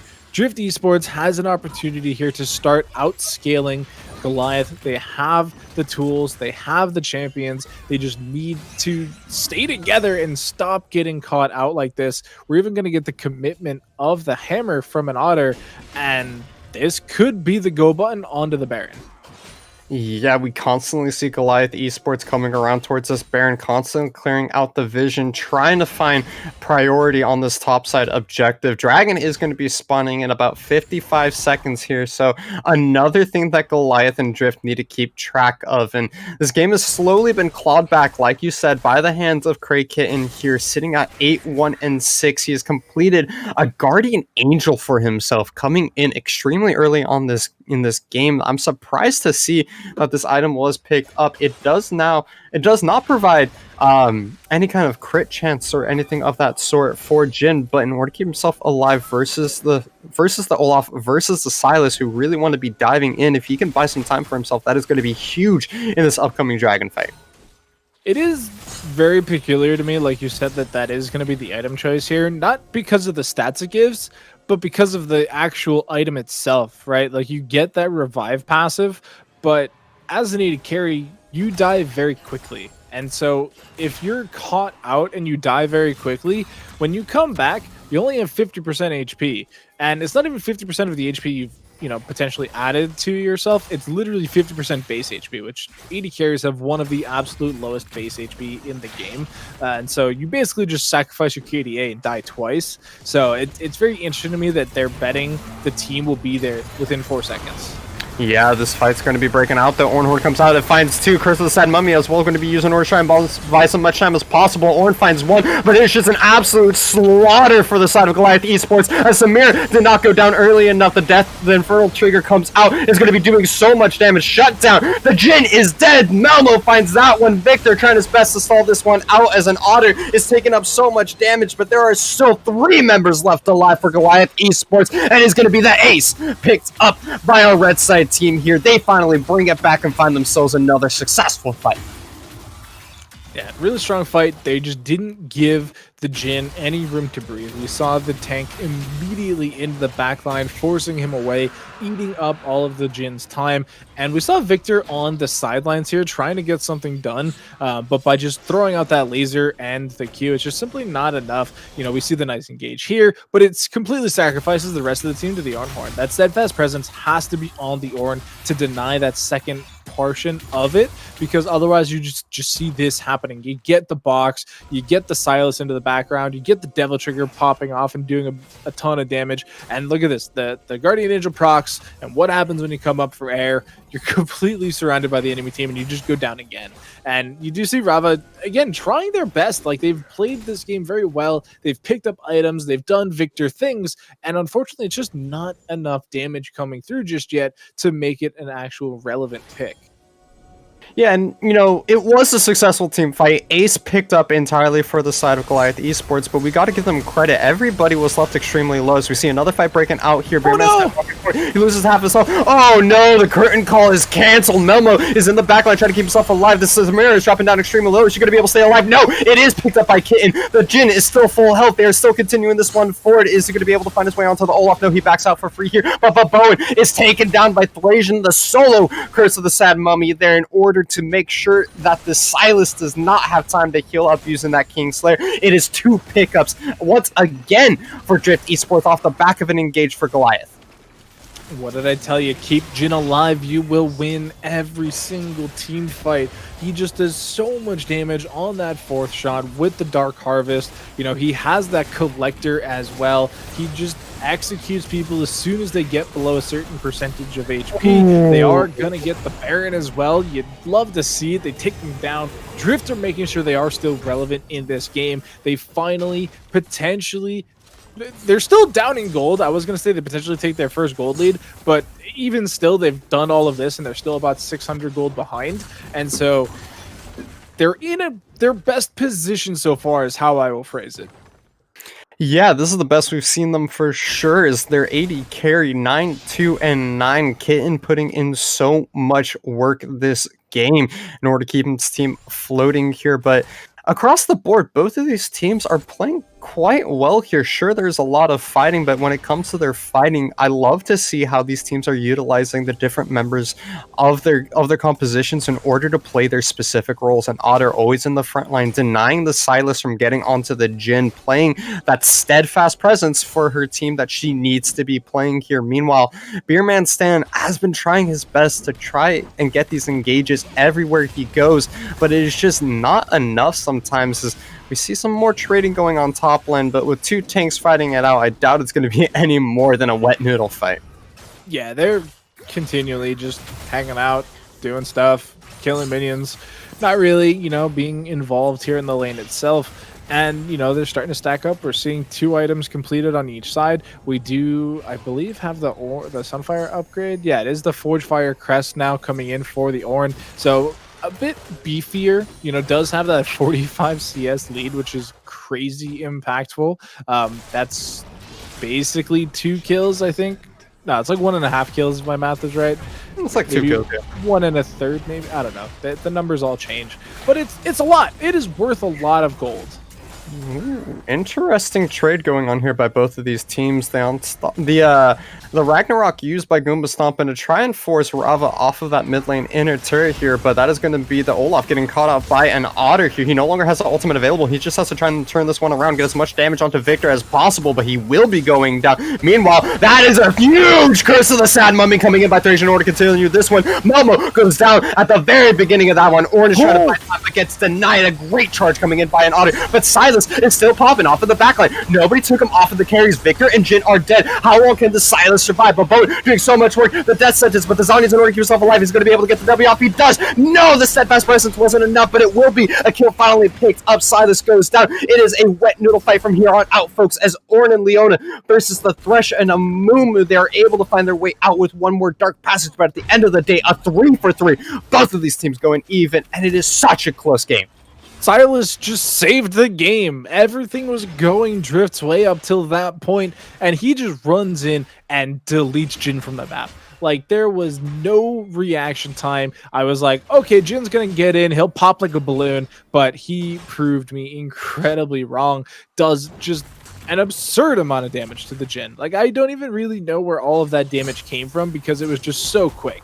And even eating the stun from the Victor had enough time, had enough damage to then kill him as well. And once the two carries of Drift are dead, there is really nothing left. The rest of the game there did seem, or rest of the fight there did seem kind of even, but Amumu runs out of mana so quickly that there's no percent health damage left. There's not anything else coming here because we're certainly not going to win a team fight off of Thresh auto attacks or Amumu auto attacks, and so they are forced to disengage there. It's an even fight, but it certainly didn't have to be that way. Yeah, and this game is just back and forth everywhere we go. We did have a little bit of a pause there, but we are back into this one. Meanwhile, Dragon spawning on the map. It is a soul point available for Goliath Esports here. They want to pick this one up, and another disconnect from Terps means that the game is paused once more. They are having some lag issues. It looks like if I'm reading chat correctly here, but this gives us a great opportunity to kind of break down the current state of the game, because so far this game has been back and forth the entire time. Oh, definitely. It seemed like either team has been winning at least at some point.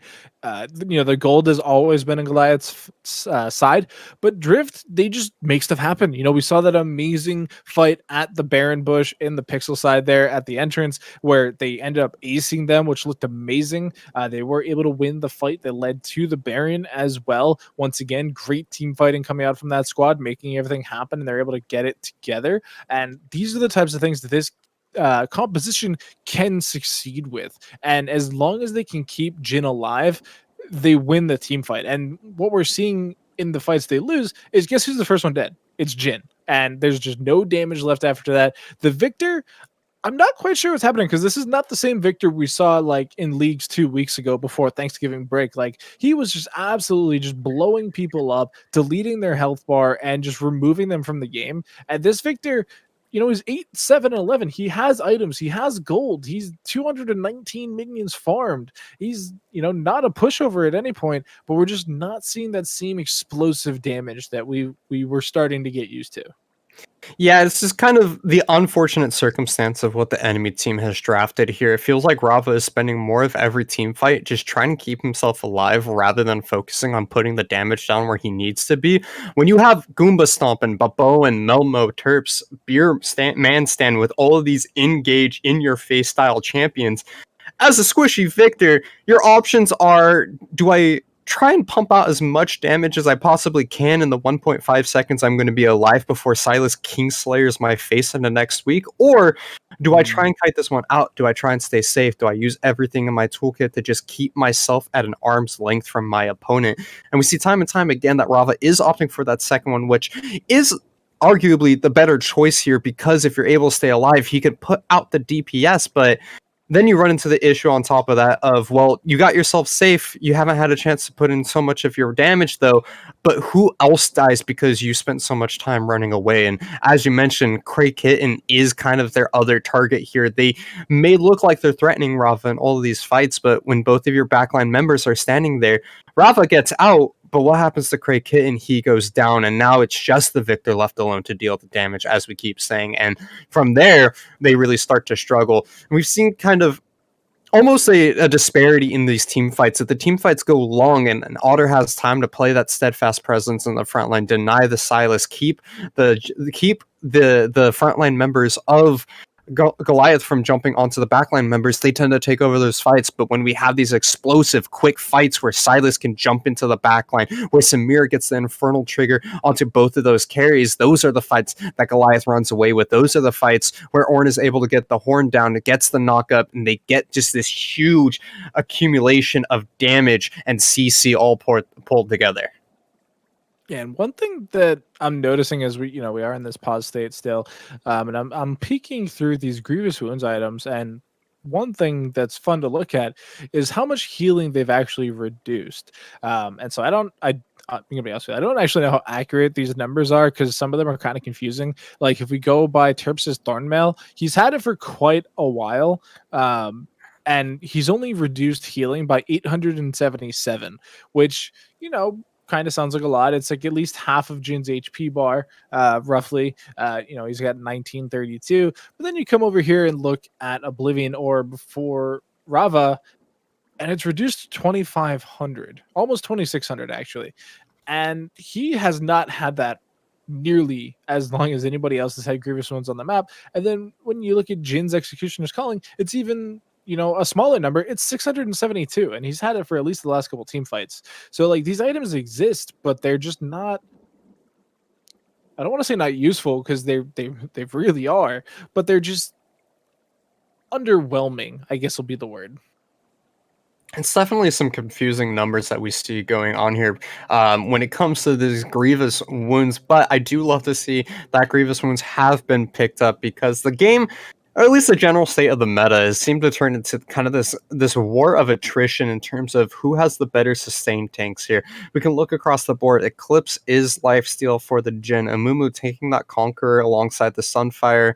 The Sunfire ages, meaning that he wants to keep himself alive for as long as possible in these fights, sustain back up with some of that true damage, as well as the Grasp proc even coming in for Poppy here in order to try and just get any bit of healing possible. And then on the other side, of course, you have the Silas with the Kingslayer. You have Olaf, who his entire kit is based around losing health and then gaining it back through sustain. Ornn also taking that Grasp, Samira, Conqueror, Bloodthirster, Immortal Shield bow, all these sustain options coming in for both of these teams here. And we've seen that the strongest meta picks, things that we haven't even seen in this series yet, are following along that kind of line of just how much damage can I pump out while sustaining my own health bar through the immaculate amount of Omnivamp and general lifesteal that is available in the game at the moment. Yeah, and so with this pause still ongoing, folks, we are going to kick it to a short break while we try and get that player reconnected. So do bear with us, and we'll be right back with more mid-semifinal action, quarterfinal action, league action, League of Legends. Please take it to break.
Welcome back, ladies and gentlemen, as we are finally out of that pause screen here. It looks like the top laner was dealing with some lag issues, but we believe we got it figured out, hopefully so, as Dragon being started up right away off the back of this one. That one's going to be picked up by the side of Drift Esports. It looks like the backing off in order to keep Terps alive and well here has meant that they are going to be giving that one over. I'm not quite sure what's going on, actually, as Terps is just kind of standing around in his side of the jungle. I don't know if they were able to actually fix his internet issues or if they just had to unpause due to excellency rules. I am not sure as well. I'm sure we'll get that information from production in a couple minutes as we do see the engage coming on through. There could be no mercy coming in here. Thracian goes in. He finds the curse to the side of the mummy, but Bowen goes down, shut down for the Silas. Momo trying his best to get as much damage as possible, uses the Infernal Trigger and drops multiple down quite low, but it looks like there is still an issue on the side for Terps, and that is just going to be a quick end to this game here. Unfortunate circumstances for Goliath Esports here as this one just gets closed out immediately out of the pause. Yeah, it's definitely unfortunate to see that type of ending, but I definitely agree with the just end it mentality. You know, it is a competitive setting. There is no quarter being given to anybody. Unfortunately, we are in this online world and these things do happen. And so we are going to be heading into game 3 with either possibly a substitute top laner or a fixed internet. So we'll have to see which that is. But I mean, congrats, Drift. Yeah, I mean, it does put a point into the win column for Drift Esports here. Definitely not the way that you wanted to win this game. It feels very bad to come out of a pause like that, but there was plenty of action to break down before we hit that moment in the game. 36 minutes on the board for this one, and 35 out of it are very solid gameplay coming out of both of these teams. And the analyst desk is here and more than happy to break down how that game went for you guys. Welcome back, everyone, to the analyst desk. That was a crazy finish, and now we're going to game number 3, Valley. Drift Esports do manage to technically pull that one off, and really, I think regardless of the pause, that game was really going their way, especially during the mid-game. Yeah, I mean, I think you could... It's hard to not start to kind of discredit it as a win for Drift because of the pause, Sure. but...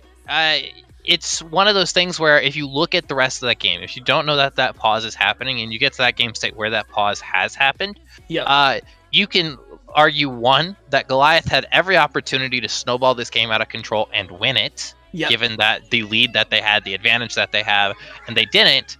And two, that Drift fought their way back into this game, that they were winning fights, they had taken a Baron, that they had some objective control, and that they were definitely in this game, that it wasn't leaning one way or the other, and it could have gone to Drift very easily.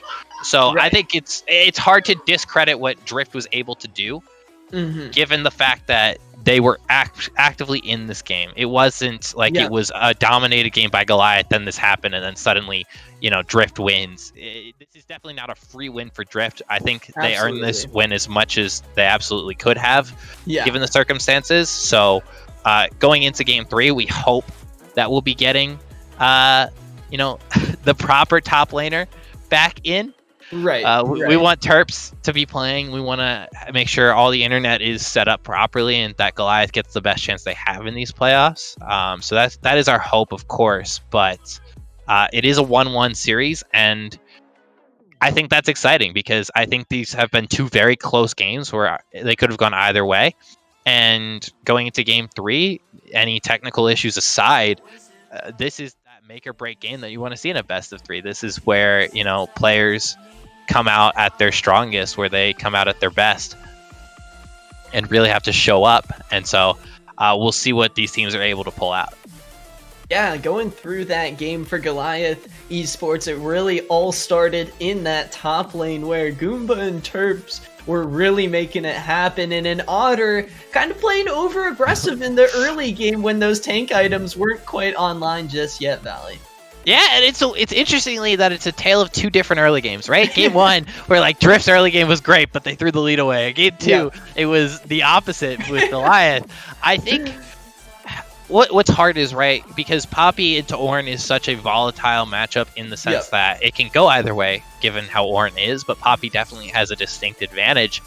It's great that you get those ganks off and you get a couple kills onto the Olaf, but it didn't feel like they were able to actively push that lead into the objectives and the map control that they wanted, right? I would have liked to see Olaf look at the mid lane a little bit more to free up the Sylas to then make dives happen, as well as to the bot lane to try and have better dives set up, that they were stacking their waves better, because it was, they get a pick here, they get traded back here, there'd be a team fight that break out. It just wasn't the cleanest all around, and that left chinks in the armor, that left opportunities for Drift to grab onto whatever they could and take something back. If you're trading 1 for 1, 1 for 2 when you're at a distinct advantage, that is always going to be positive for the team at a disadvantage, and Drift took that and ran with that. And that is the flaw in Goliath's typical gameplay, is that, they drop a lot of kills, but they also give a lot away.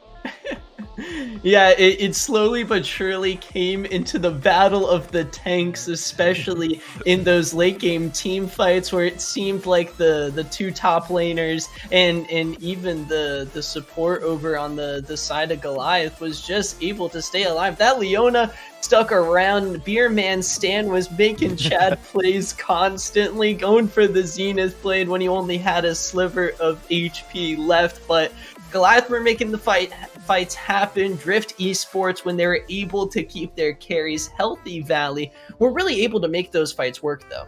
Yeah, they definitely were. I think the 2 points of note with that is, in the one fight, you see Olaf run past the entire line of tanks and just chase Jhin the entire fight. And he gets rid of the Jhin, and they win that fight pretty handily. But then in the fights where Jhin was able to stay alive, where he was able to kite it out, there was a front line in front of him, no one could get on top of him. It was very clearly going the way of Drift. Jhin is an incredibly strong power pick, and while there's ease of execution with Goliath Online, if all their damage is being poured into the same 3 people, and the person doing the most damage isn't being touched, and is just able to free fire for an eternity, it's usually going to go the way of Drift. So I definitely think that these teams aren't perfect, but they are making a case for themselves as to why they deserve to make it to the semifinals, why they deserve to be in these playoffs, and why they deserve to take a shot at our best team in the league in Glaive. And I want to point out a couple things that are really showing to me that they can kind of go with these top dogs, is that while the fighting hasn't always been the cleanest and they're high tempo games, I think how these teams are taking these fights, especially the adaptations of these fights, peeling, playing for their AD carry, Goliath trying to get onto the Jhin, adapting who they're targeting, as well as vision control, especially from Goliath Online in Game 2, was exemplary. They weren't able to capitalize on it, but it is the stepping stones to being able to have great success with that. And I think that they're showing that they have the tools to make those types of plays happen. Yeah, going into game number 3, the teams once again swap sides on the Rift. It is going to be Goliath Online back to the blue side, Drift Esports on the red side, and in 2 games in a row, it's been the blue team able to pull this one off. Surprisingly, even though Red's got the counter pick, blue side maybe with that first pick, what are you expecting to be prioritized, Valley? I'm expecting one that we're going to see pretty standard bans across the board, right? I don't think we're going to see an Ornn ban. I don't think we're going to see a Poppy ban. The only thing that might get banned differently this time around would be a Mumu maybe finally getting taken off the board. But I think we'll probably see we'll see Graves, we'll see Kane, we'll see Shen Volibear, and then most likely Jhin Samira. If we're not seeing Jhin Samira, Zed, or maybe some other power picks that they don't want to see. like the Hecarim, Yeah. etc. But I think those will remain fairly standard. I think where we're going to start to see adaptation is in how they approach the team compositions. I think Goliath has a very straightforward style of play. They want to pick wombo combo ultimates, and their idea is we get to team fights around objectives, we press R, we win team fight. And I think Drift is starting to maybe catch on a little bit and say, hey, we want to take things that give us a front line that can soak up all your damage and then put out a bunch of damage while we're doing that because you can't touch that person. They're playing more of a hyper carry comp, not so ultimate based. I think we could see a Jinx come out potentially if we want to see a hyper carry AD carry from Drift. I wouldn't be surprised if we saw Sejuani if Amumu's not on the board, etc. Definitely some tankiness and some more weak side tops. Sadly, I think will be what's happening for an Otter. But they could adapt in a way that is totally unexpected for comfort. But if I'm them, that's the way I'm drafting. Yeah, and we've had a very back and forth series so far. It seems like each player has had their moments going into this winner go home match, Valley. Who do you want to see step up from either team? For me, it's I want to see Rava step up for the side of Drift. I think we've seen moments of greatness from Kraydog, from Cray Kitten. We've seen the junglers have their moments, Thrasian. We've seen an Otter have his moment. But we really haven't seen enough from Rava. There were some good Galio ultimates, but it wasn't the most impactful team fighting from him. His Victor didn't feel like it was doing that much, and sometimes in those fights he looked lost. I think you get him onto something a little bit more comfortable, even something more wombo combo-y like an Orianna or even a Cassiopeia right now, and make it a little bit make it super strong and a little bit more straightforward for him. And then this is where he steps up and he has to make an impact as that mage player. On the other side of things, it's kind of in a similar boat. That game we saw the Sylas start to pop off. For me, I really want to see more impact as far as snowball potential from the side of the in the jungle. Goomba, he had a lead as Olaf. His Amumu gameplay was fine, right? It wasn't like he's not doing anything, but he got a lead as Olaf, and it didn't feel like he snowballed it at all, right? Like, we know this is their shot caller. We know this is the person that's making all the plans. If you're the one that's calling the game and controlling the tempo for your team, you should be the one that's making an impact when you have a lead so that you can snowball a game like Game 2 out of control and secure a series. I think you need to step up as a leader, as a shot caller, and as a player to make that happen. I don't think his performance has been bad, but I think if he takes it to that next level, that's going to be the difference between winning and losing this series for Goliath. Yeah, it's going to be a really exciting Game 3, but we are experiencing a little bit of a delay getting the draft for Game 3 all set up. We are going to go into a quick break as everything gets smoothed over. You won't want to click out of that browser. The Goliath online... Oh, no break? Oh, we're about to start. Just kidding. Thanks for production. We're going to keep on rolling. Silly Mac here. Not quite making... Come on. This is why I'm not a shot caller. You know, this is why I'm up here. You know what? You had faith in your call, and then someone corrected you, okay? That's all that requires out of a shot caller, okay? It's totally fine. At least you and I aren't in therapy, okay? It could be worse.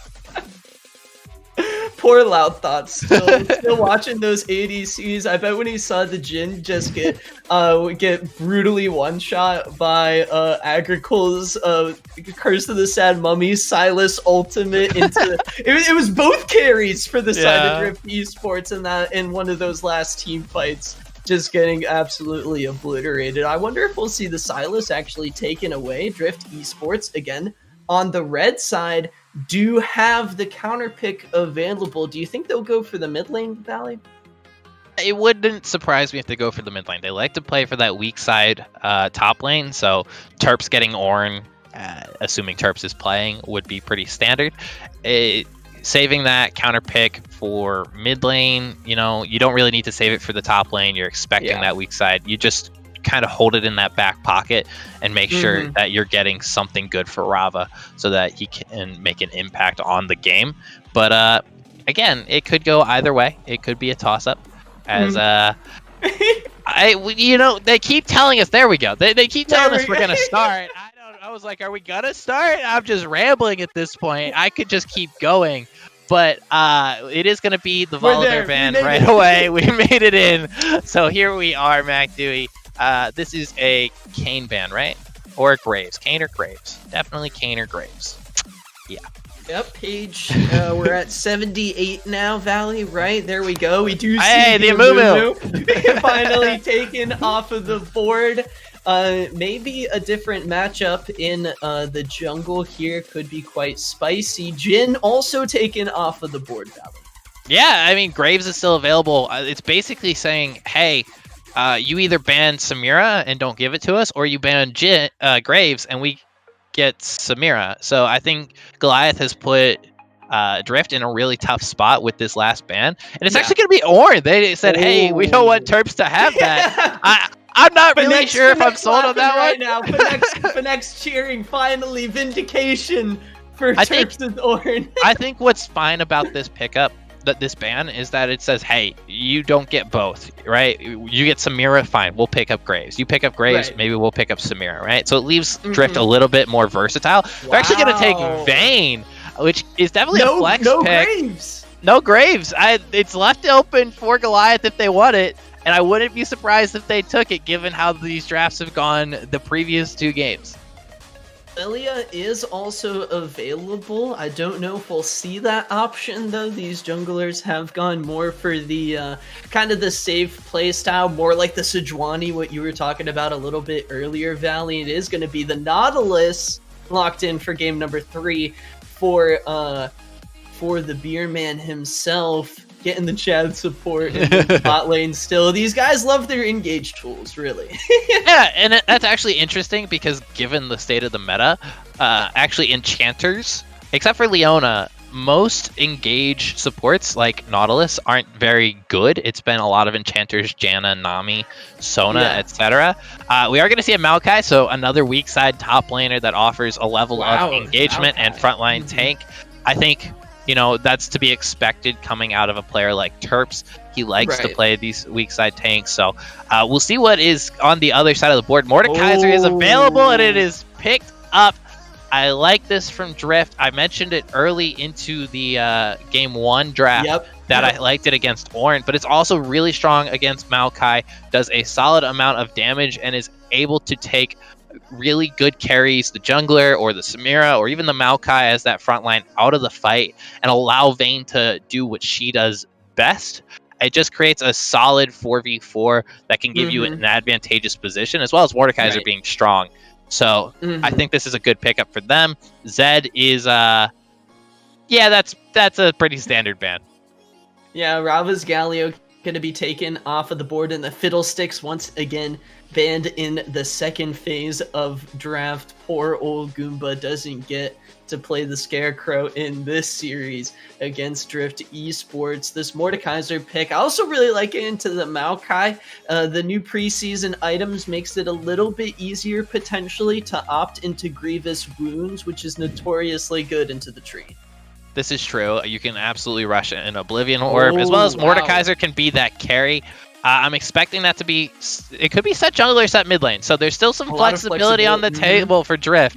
As well as you can see, I doubt we'll see Mordekaiser mid lane, but you could see Vayne top. It could happen, but I sincerely doubt it. I think at this point, you're looking at a pretty limited jungle pool. This is where you would maybe pick up a Sejuani or a Zac, but again, you already have 2 tanks. Do you really want to pick up another one? The Echo, we saw it in game 1. It did okay. It wasn't anything to write home about by any means, but it is still a pick that can be strong. And with Galio off the board, there aren't as much push potential to kind of match the wave clear, unless you maybe go for something like an Orianna or a Twisted Fate. As we are waiting for that last pickup, just to see, hey, what do they want in this jungle? Oh, hey, Graves almost made it all the way through a draft. It definitely wasn't going to be the case. That's a good pick. It gives you another carry and doesn't over-itemize you into too much tankiness. Gives you some extra damage, some good gank potential. And that means we have to wait for that mid lane counter pick. I wonder here, how would you feel about the set going into the Echo? Because I kind of feel like it could maybe have like a Galio type feel where it's like, oh, you're diving into me with the phase dive, haha. But there's gonna be an Annie locked in. What? Interesting. How do you feel about this one, Valley? I mean, that's definitely different. I was about to be like, yes, that could be good into the Echo, but it is gonna be set jungle. I think Annie here is actually fine. It just leaves a lot of possibility for roam potential coming out from Agricole on the Echo, right? Because you don't have the same wave clear with Annie that you would on a Galio or on any sort of wave clear mid laner. So while you do have a lot of mana, you offer a lot of team fight potential, and you can be strong in that lane. And Annie is very strong in the preseason. It's still not that great as far as a roam and get out of lane character, and Echo could definitely abuse that pretty heavily. So we'll have to wait and see how it plays out on the Rift, but it's interesting compositions. Not a lot looking similar from what we saw earlier. Yeah, really interesting coming through. Drift Esports maybe trying to throw a curveball. Goliath online, trying to vindicate their game number 2, looking for some revenge onto Drift Esports game number 2, ending quite abruptly. I wonder here how it could affect the gameplay coming into game number 3. I mean, playoffs are where mentals are either broken or they are fortified. And this is the moment where Goliath and Drift, they have to take that step back and say, hey, just because this game 1 went bad for us, or just because game 2 ended unfortunately for us, for Goliath, doesn't mean we're out of the series. We still have an opportunity. Make this game count as much as we possibly can. Play smart. I also expect us to not see as much action in this last game. Maybe playing a little bit safer, don't want to make as many mistakes, so we could see a little bit slower pace of game. But this is where it all comes down to, right? This is where the good players step up, and the players that don't deserve to be here don't perform, and they get sent home. So we'll see who steps up and who doesn't. Cool. I have to check my posture. Sorry. Posture, dude. Maybe get some popcorn too, Valley. Hydrate. As well. Got a lot of options. I mean, they posture checked me. I don't feel good about this. I was slouching in my chair after they took us off camera, and now I've got to sit up. So very rude. But I don't have popcorn I can go get, MacDewey. It's not really an option. I could get water. Definitely could get water. It's all going to be popping on the Rift, though, for game number 3. It's Goliath online on the blue side. Drift Esports on the red. Winner, go home. You are looking at facing Glaive Black, the raid boss of the mid-league, in the next round. But certainly both of these teams want a shot to move on to the grand finals. Who's it going to be? We're going to find out in just a little bit. Doc and Loud Thoughts are going to be taking care of you on the Rift as per usual. Going to finish off this series hopefully on a good note. Don't click out of that browser. We'll be right back with some more mid-league.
Welcome back, ladies and gentlemen, as we're hopping into Game 3, the final game of our series quarterfinals here over at Mid-League Excellency Esports.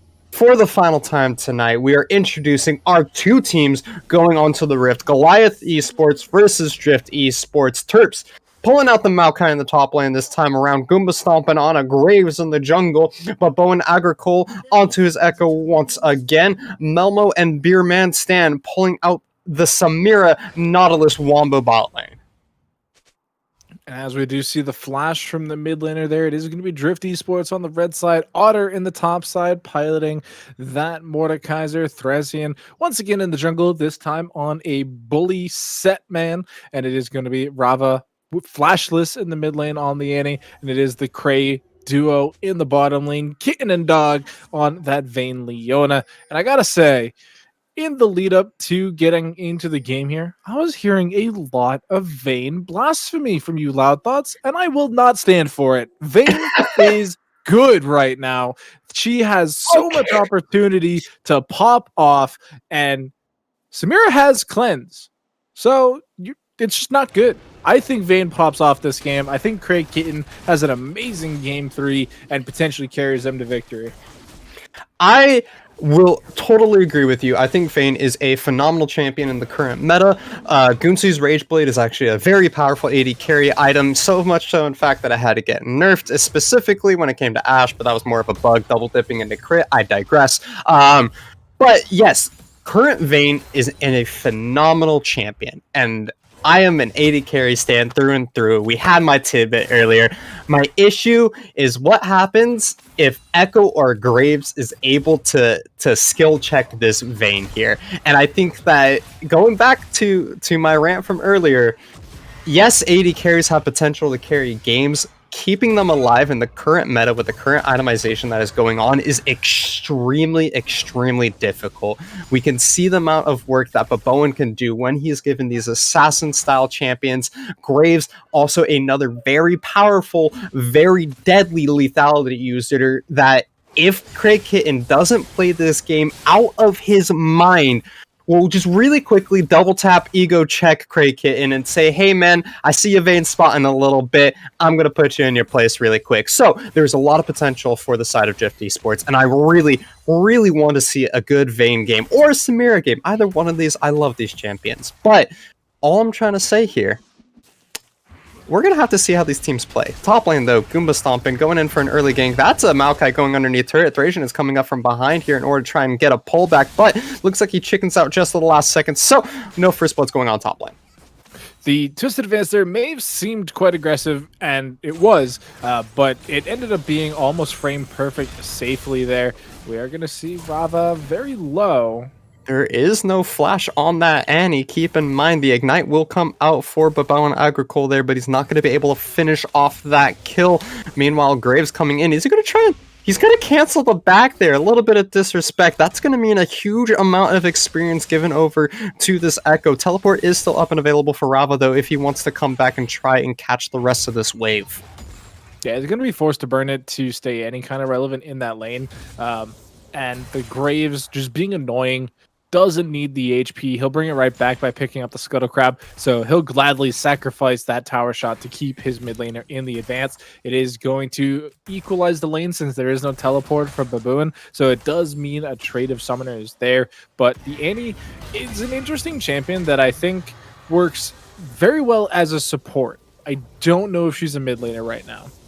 She is quite a powerful mid laner, but top lane, we do have a gank going on here. Terps forced to use the flash early here, but it's not going to be enough as Thrasian postures himself aggressively. He gets the pull back, and that is going to be first blood donated over to N Otter, and already this top lane is not going well for Goliath. Yeah, it's your typical Mordekaiser tank matchup. There's not a lot of escapability. You know, this is a little bit easier for the Maokai since his knockback is also a slow, and you can lead him into a slow with those saplings. So, like, it's a okay matchup, I feel, but you fall prey to the perma-gank squad where if you get any type of attention from the junglers, Mordekaiser can just absolutely run away with it. And now that he's gotten that first blood, I mean, look at the CS differential. It's 26-9. Like, that's almost a kill in and of itself, and we're only 5 minutes into the game, plus first blood. This is going to be a very scary Mordekaiser. Yeah, it is going to be a very terrifying Mordekaiser for Terps to deal with, but because Jungler showed on the top side of the map, that means the immediate rotation from Goliath on the bottom side here. They're going to go over, pick up the first Drake of the game. Top side, though, Terps is once again just getting ran down by an Otter here. One more decimating smash comes in from an Otter. This Mordekaiser putting in so much work, and it's going to be a very, very rough time for Terps here as Trajan shows up once more, immediately clears out that ward that Terp is trying to get set up. Yeah, so you're trading top lane pressure right now for map objectives, which is a conscious decision you have to make. Thankfully, it was just a Cloud Drake, so you only lose 10% cooldown reduction on the ultimate. With the Infernal being the second one, you're either going to get Earth or Ocean for your soul, which we've already seen tonight can be very impactful and very worth fighting for. Terps just is getting bullied, and with how tanky I imagine the set will be by that Bombius end of, first buy. I mean, look at this. They're already setting up this massive tower dive. Level 6 for an Otter. Terps still level 5. Yeah, there's not a whole lot he's going to be able to do. Great knockback. He's stalling for some time. He gets the heal using his passive, and Otter's still underneath turret. One more heal. The knockback. He gets the turnaround, and he gets a kill for himself. The teleport will be available in order to come back, but the minion wave is already going to be gone. But a great 1-for-1 at the end of the day. Unfortunate that he's not going to be able to find that CS. That was pretty picture perfect of what we've come to expect from Drift this season.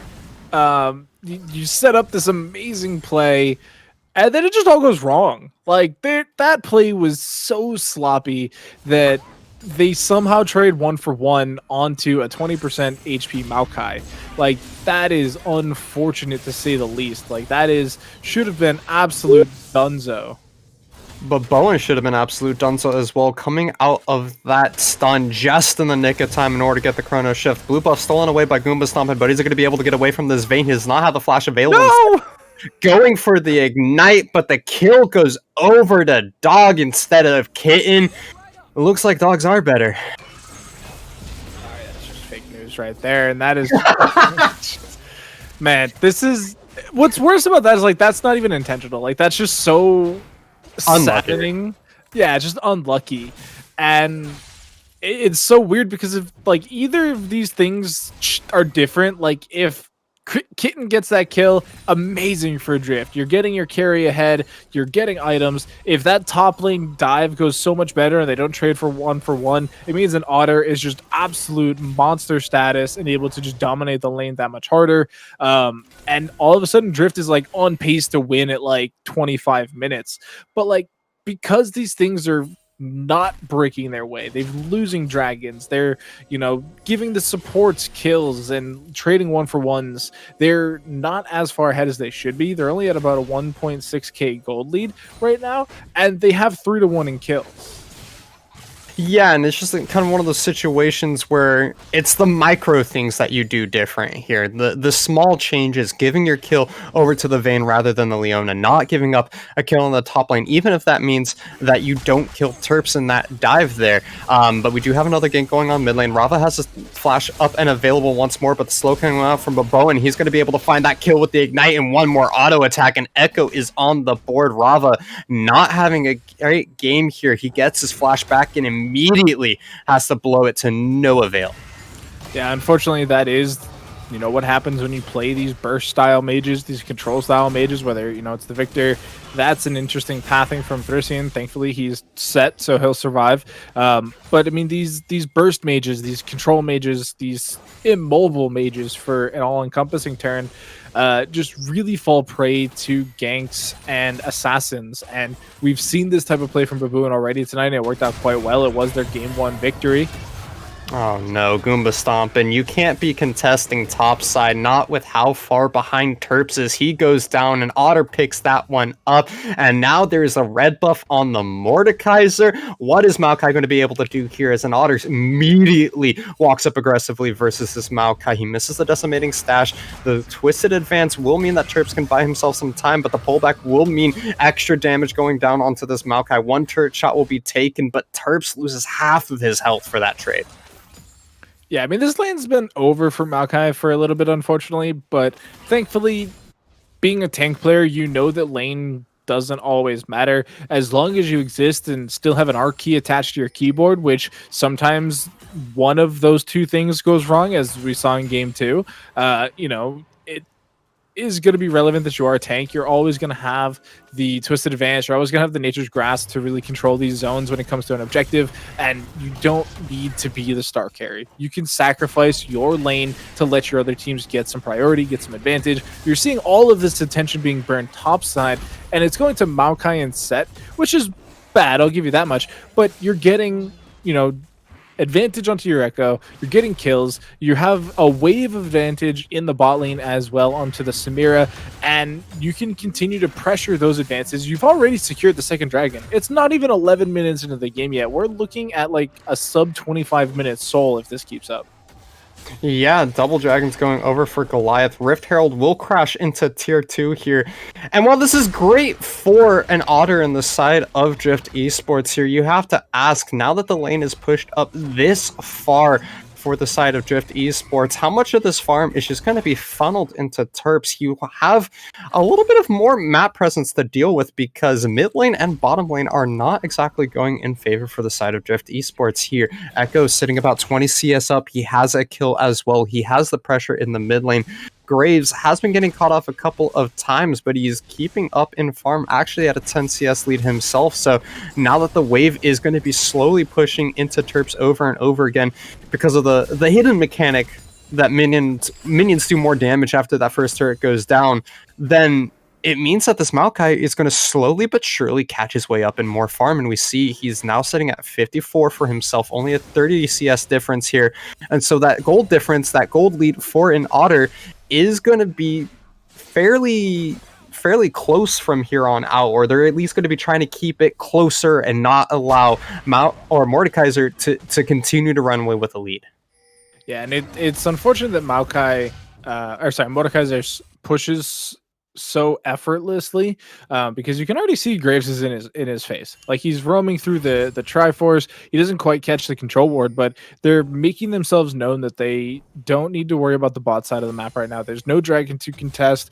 Bot lane's going already in your favor. You just need to equalize this top side. And so Graves is just going to ping pong back and forth between top and mid right now, taking advantage of those crowd control or burst abilities that his laners have, and try and, you know, get some gold into their pocket. Maybe try and close up this gap in the gold difference. And he's going to continue to, you know, be able to farm his waves nicely. He's going to get a scuttle. He can go then Gromp to blue buff, and he's on a good pace to stay ahead of Set, who doesn't seem to be in as good a position now that he can't just perma-gank top.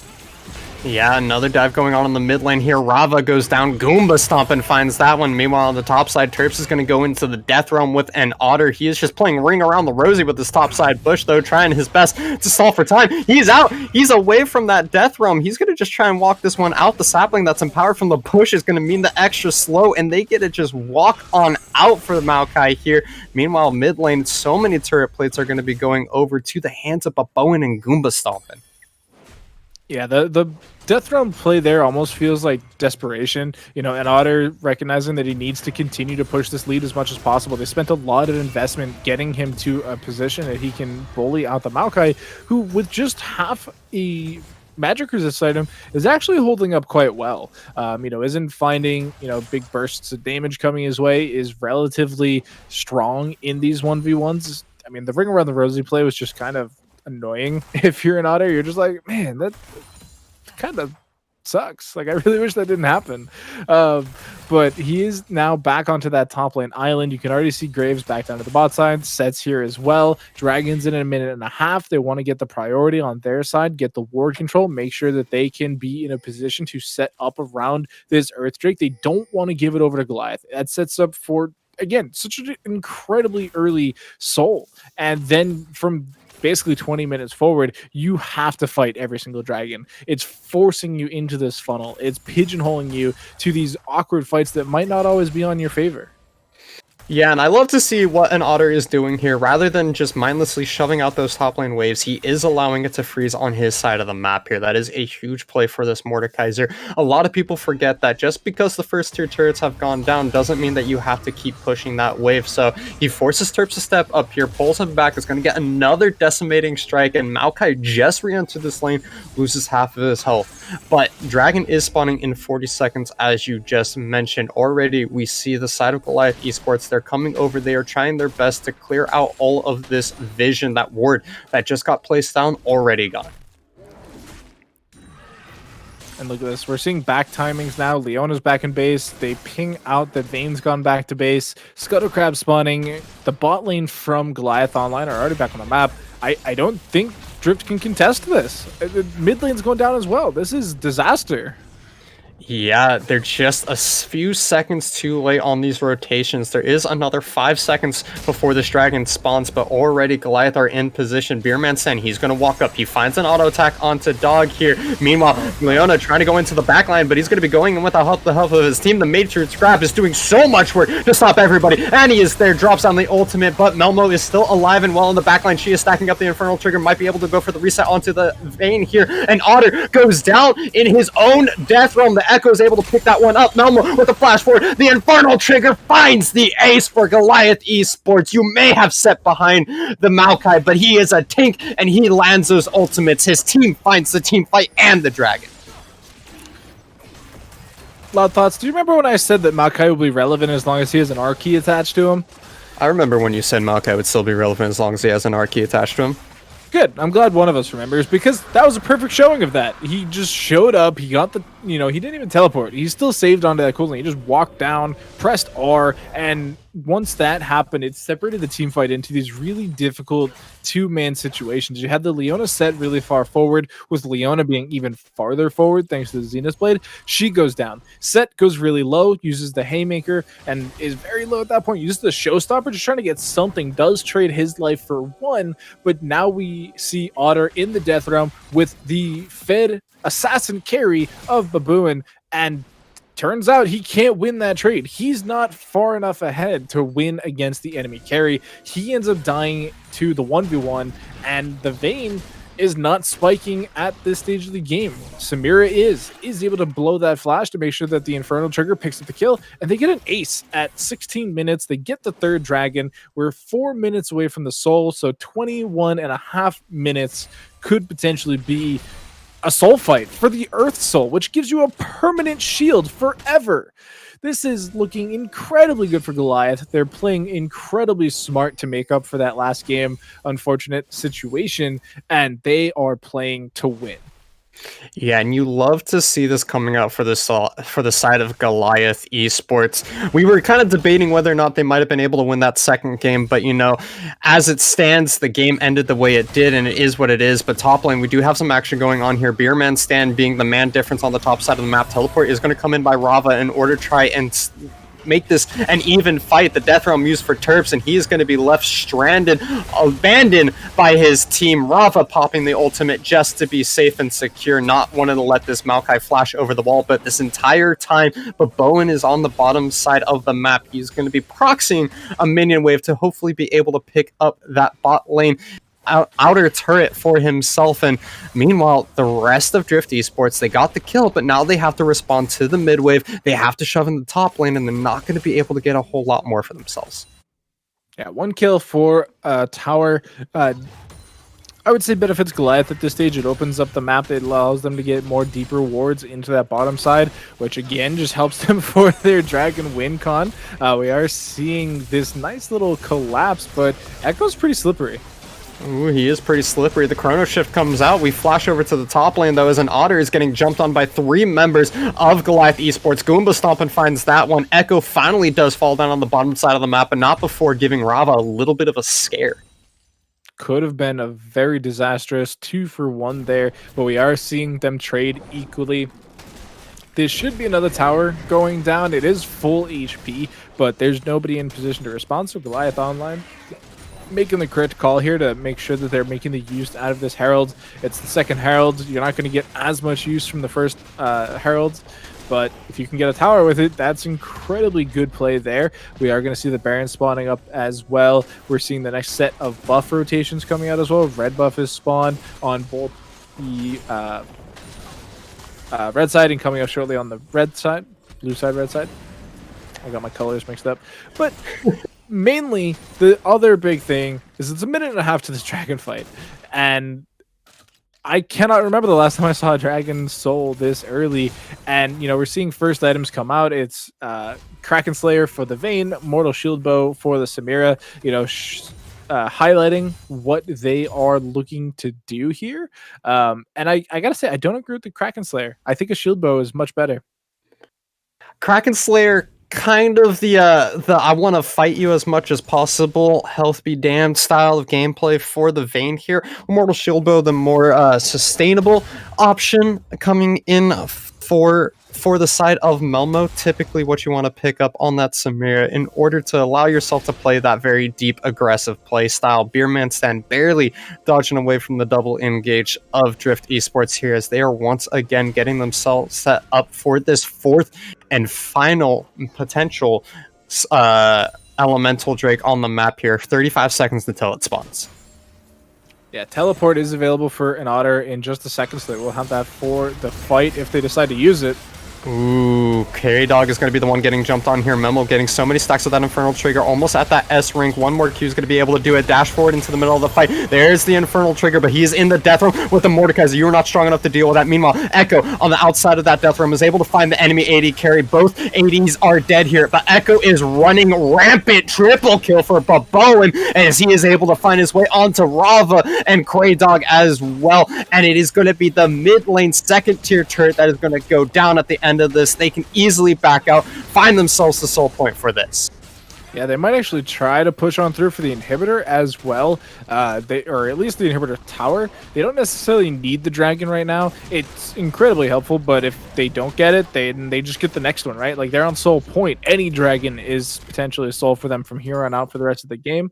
We are going to get a replay of that situation to see exactly where that went wrong. We see the engage come in from the Nautilus into the knockup. On the very bottom right here, you see Rava go incredibly low and actually ends up dying to the ultimate from Maokai, so he has now evolved past that ultimate. The Devil Trigger goes into the Death Realm, it looks like, as we do see Dragon going down.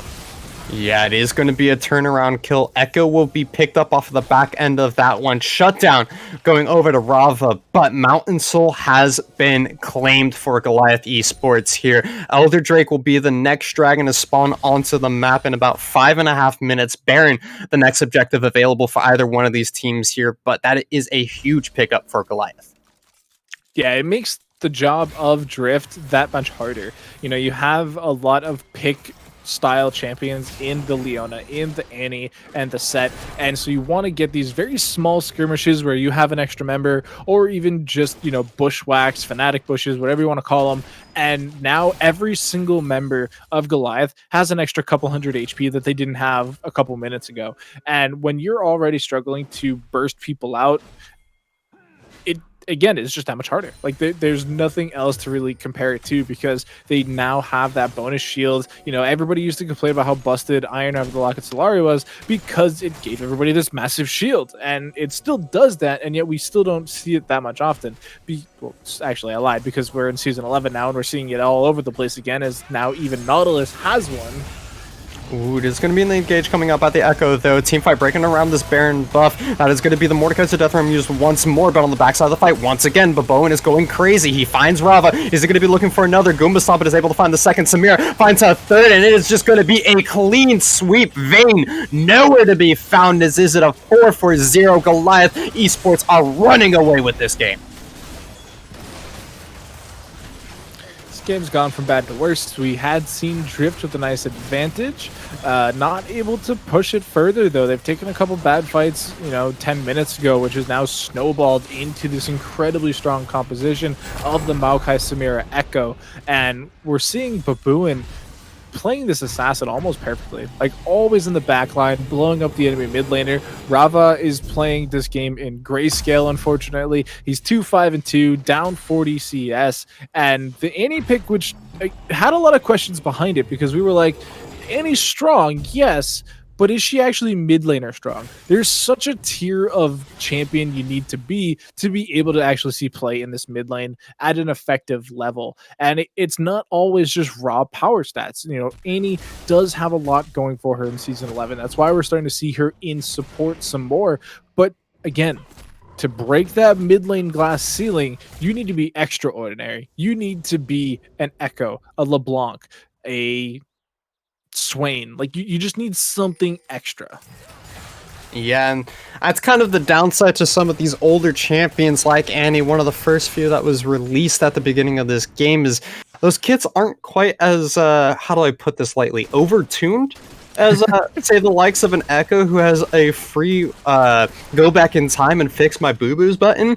But with that, mid lane inhibitor picked up off the back of the Baron play, picked up off the back of the picks that Goliath have found for themselves time and time again. Elder Drake is spawning in about 2.5 minutes here. Baron in 4.5. That big purple buff still going to be working its way on the side of Goliath Esports here. And, it seems like this game was in favor of Drift, and it's been nothing but Goliath for the past 10 minutes or so. What is it that we can see Drift do to try and just pull this one back into their favor, maybe just in the slightest? They have to get Elder Drake. I think that's step one, as they have to secure the Elder Drake. It would be their first dragon of the game, but that is literally step one, is secure Elder Drake. I think you kind of have to sacrifice the inhibitor here. I don't know what you can do to prevent it from going down, because as soon as you step too far forward, Beerman Stan's just going to say, hey, what's up? And, depth charge you, or we're going to see Babuin dive deep. So I think they make the right decision here. They now need to somehow get them out of the base, which is difficult, as you do see Terps just clearing out wards and taking more towers. This might actually be a triple cap, unfortunately, before the dragon even spawns, because there's still a good amount of time left on this Baron buff, and that's bad. That is not what you want to be seeing here at 27 minutes into the game, with Elder Drake potentially being the final fight, unless they just fight here. They could just pull the trigger here and just end the game, good or bad. Yeah, they're gonna have to do something here, as that Baron buff is still putting in work on that bottom lane inhibitor turret. These double cannon minions absolutely shredding that turret on Otter, forced to use the pull in order to bring them closer into hitting range for his own team. But it is going to be the inhibitor turret just going down. Crewdog finally pulling the trigger a little too late, as he's going to be going down immediately to this Echo set, buying so much time on the backline. Melmo is going off. He's able to find himself one, but he dies to the hands of an Otter. Meanwhile, backside, Cray Kitten doing everything he can to stay alive. That's going to be a second shutdown. Echo is dead. This Vayne is still alive. That's going to be another shutdown coming out here, and it is going to be the turnaround. Finally, we see Drift with a spark of life. Goomba Stomp and tells his Vayne to sit down at the last second, but it is a 4-for-3 at the end of the day, and a miracle victory for Drift Esports. I said it would end the game one way or the other. The game's not over, but we're going to take a look at this again, because I honestly thought Kraydog threw. Like, we see the Xenoblade in it. Look where everybody is. They're so far back into the base. Mordekaiser's actually clearing minions off the tower, and then all of a sudden everybody comes back in. They're able to survive just long enough. Vayne's getting engaged upon by the Maokai, but and the Echo, they're able to survive that, though, healing up incredibly well. Shutdown coming in from the Mordekaiser to make sure that this is a more even fight. Yes, Vayne goes down eventually, but we get the triple kill onto the Mordekaiser, who was their star carrier for the first 10 minutes, and that sets up a reasonable sense of doubt for the rest of the game in the mind of Goliath. They had some difficulty closing out game 2 even before the disconnect, and so that is now potentially creeping into the back of their mind, saying, wait, we can actually lose these fights if we don't play perfectly.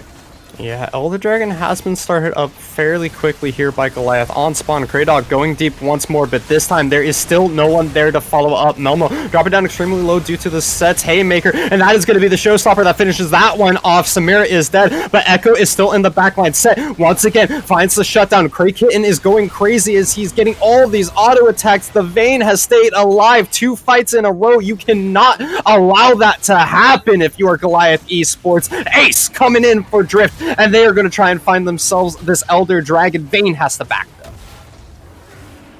Hey, Loud Thoughts. Do you remember when I said Craig Kitten was going to have an amazing game on the Vayne? I know. Look, it's not my fault that Goliath isn't focusing the Vayne. They're doing it. They're actually doing it. Drift Esports are on the razor's edge of losing this game, and they have won back-to-back fights. They're securing Elder Drake with 1 second left on Thracian's death timer, so that's unfortunate. But you give an Elder Drake to the Vayne of all people, the solo carry here in these team fights, just staying alive, you know, surviving the onslaught of damage that is Samira, that is Echo, and is just carrying these team fights. Yes, and Otter is playing amazingly, bringing the right people to the death realm, making them pay for what they've done to him in the mid game, and they're on pace to potentially come this back. They do still fight into a 4-dragon team on Goliath Online, but they have Elder. They have a 25%. I always forget the number. It's 25%. I'm going to pull it up here now. Leona doesn't have it.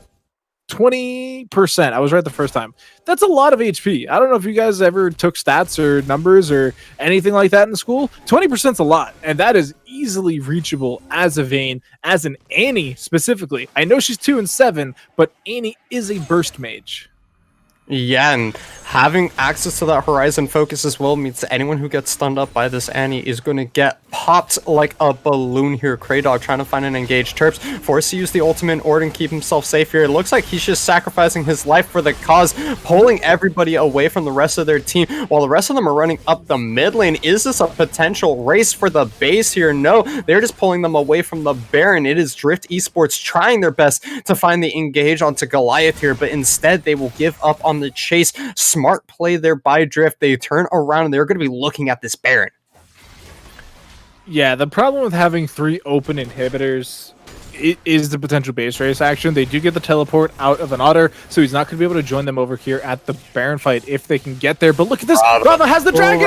He does no damage. What? Oh no, he doesn't do the damage. Rafa goes down, but Bowen finds that one. He had the Zonians to stall for time, but now the Baron is at half health. Are they going to try and finish this one? Drift, they don't know what they're doing here. They're going to rush this one down. Kraydog is buying as much time as possible. They will be able to finish this one off. There are super minions in the base for Goliath. They are trying to wait to see if that top lane inhibitor will go down. Somebody has to back. Mordekaiser has made his way back into the base here, and it looks like it is going to be Drift Esports that find the Baron. They gave up Rava for it, but they get away with the purple buff. Oh, hold on a second. They don't want to give this one over for free, but Bowen Flash is going to dash forward, but is not going to be able to find much. Beer Standman, he tries to go in, but Vayne is here. Thracian is doing so much work in the front line. He gets the pull back onto Beer Standman. Samira is nowhere to be found in this fight as she is trying her best to deal as much damage as possible, but Cray Kitten has made her way to the front line. Triple kill picked up for the Vayne, and Drift is bringing it back. I'm still kind of tilted by the Annie damage because that was abysmal, but Kitten is popping off. I love to see it. It's everything I wanted to happen. I was questioning that Kraken Slayer, but it is working. It is popping people left and right, and there is nothing they can do on the side of Goliath right now. They are shell-shocked. They are reeling after that Game 2 loss into this throw, for lack of a better word, because they had the game dead to rights, and now there is Drift knocking on the base, cracking that door open and securing themselves an inhibitor, and there's 2.5 minutes until that Elder Drake. If Drift can keep it together for 2 minutes and then win a fight there, it's over. Like, there is no coming back at that point for Goliath. This game has been a back and forth. Mordekaiser, the early game hero, and then we get into the mid game with Baboan's Echo putting in so much work in these team fights. In this final section of the game here, Craig Kitten absolutely popping off the Wits End Rageblade Kraken Slayer. We have a fight in the background. Melmo is pulled into the Death Realm. QSS is using order to keep himself safe, and now the Samir is able to have access to this fight. Immediately, Craig Kitten picks off the Nautilus once more. Double kill for the Vayne. Are they watching this Vayne? They are not. The Infernal Trigger comes out. They're trying to do as much damage as possible. It is an 80 carry for an 80 carry, and Gumaslava is forced into the Guardian Angel, and he's going to be dropping down in just a second here. He comes back to life, only to go down once more, and Baboan Agricole is the only man left alive. Rava pulling off the basing in order to come back with a TP, and stronger than ever, and Otter and Thracian are trying to end this one out. What is happening? They're getting the teleport in. They're pushing for the end. They're actually end this willing. one. There's no teleport on Otter, so he has to stay here. But they have Baron and Supers. This is it. This is going to be the end. Is Baboan going to be able to do anything? That's a set. That's getting picked off. The Annie is next. So much damage coming out. Is Echo going to be able to do this? Is it going to be the turnaround? He finds one. Ulti. No, it is not enough in time. Beerstan Mando is coming in. The Nautilus to try and be the savior that his team needs. Samira is up in 5. Maokai is up and available as well. And Otter, he does not have any teammates left. He's going to be able to find one for himself. He is putting in so much work to conquer it. He has 11 and 5 and 9. Samira goes in. Samira is trying to do as much work as possible. The Infernal Trigger comes out. It gets canceled. Oh no, Melmo shut down low. You gotta dodge away. One more decimating smash. He finds it. The death throw. He's able to get the kill. But Goomba stomping the savior that he actually needed for Goliath. No Nexus turrets, no inhibitors, but a dream left for Goliath. No, Goliath is done. The dragon's in 20 seconds and there's nobody alive to contest it. It's Craig Kitten and Cray Dog making their way to the dragon, open inhibitor, and Otter. What are you doing, my guy? Like, you won the early game. That was all we needed from you. How can you also win the late game like this? The split-second decision to pop the Death Realm onto Samira to get the stolen stats and make sure that you don't die there and you actually trade it. Look at this. The dragon's going down. Samira's not even up. There's still 10 seconds left. It is just Craig Kitten on the dragon, so it is taking a little bit while, but they're first to the dragon. It's already below half HP. There's Smite to contest it, but, like, it's gone. Oh, the flash over the wall immediately, but Bowen is going to be dropped down so extremely low. Zanyas is going to be able to get the time Echo here. He needs to do as much damage as possible. Is Vayne going to get picked off here? Vayne's going to go down, though, but Bowen finds that one. The execution from the Elder Dragon from Leona is able to finish off that fight. Teleport comes in from an Otter, though, and he's trying to get his way onto Goomba stomping. Rava finds one. That's going to be the set punch coming in. That will find the second. Momo, you are not going to be able to do enough work. The pullback is going to cancel the Infernal Trigger, and that is Samira going down. It is over. It is lights for Goliath Esports as Drift is able to make their way back into this game. They have the second Elder, they have the inhibitors, they have the Nexus turrets, and they're going to have the Nexus to boot. It is Drift Esports, ladies and gentlemen, that come back with this victory, and they are going to be the ones moving on to the semifinals.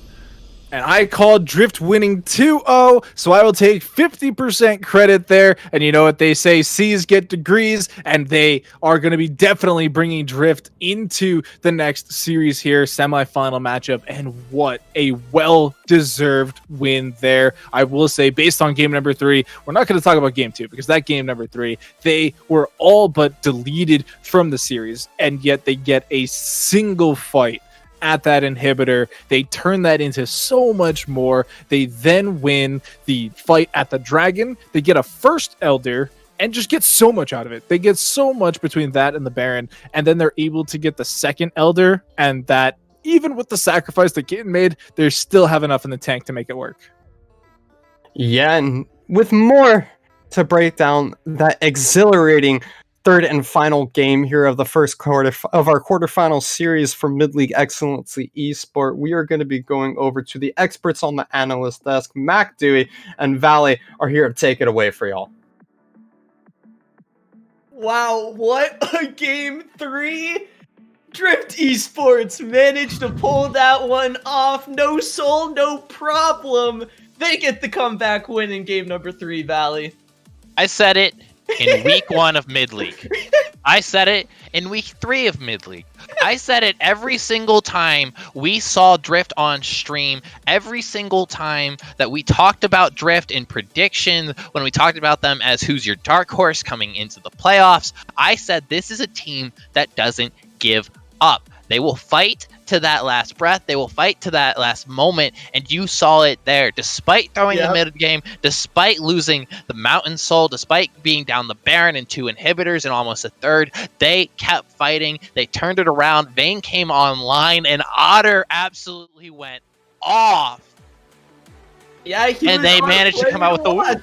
Yep. I mean, I just, like, there's so many opportunities, like, in that game for either team to win. There's so many things that if it goes one way, one thing changes, it changes the entire outcome. And that's what it's all about, right? We talked about, can you push yourself to that limit? Can you step up when your team needs you to step up most? And I said, hey, I need the mid laner to step up. I need people to step up. And it wasn't Rava that stepped up.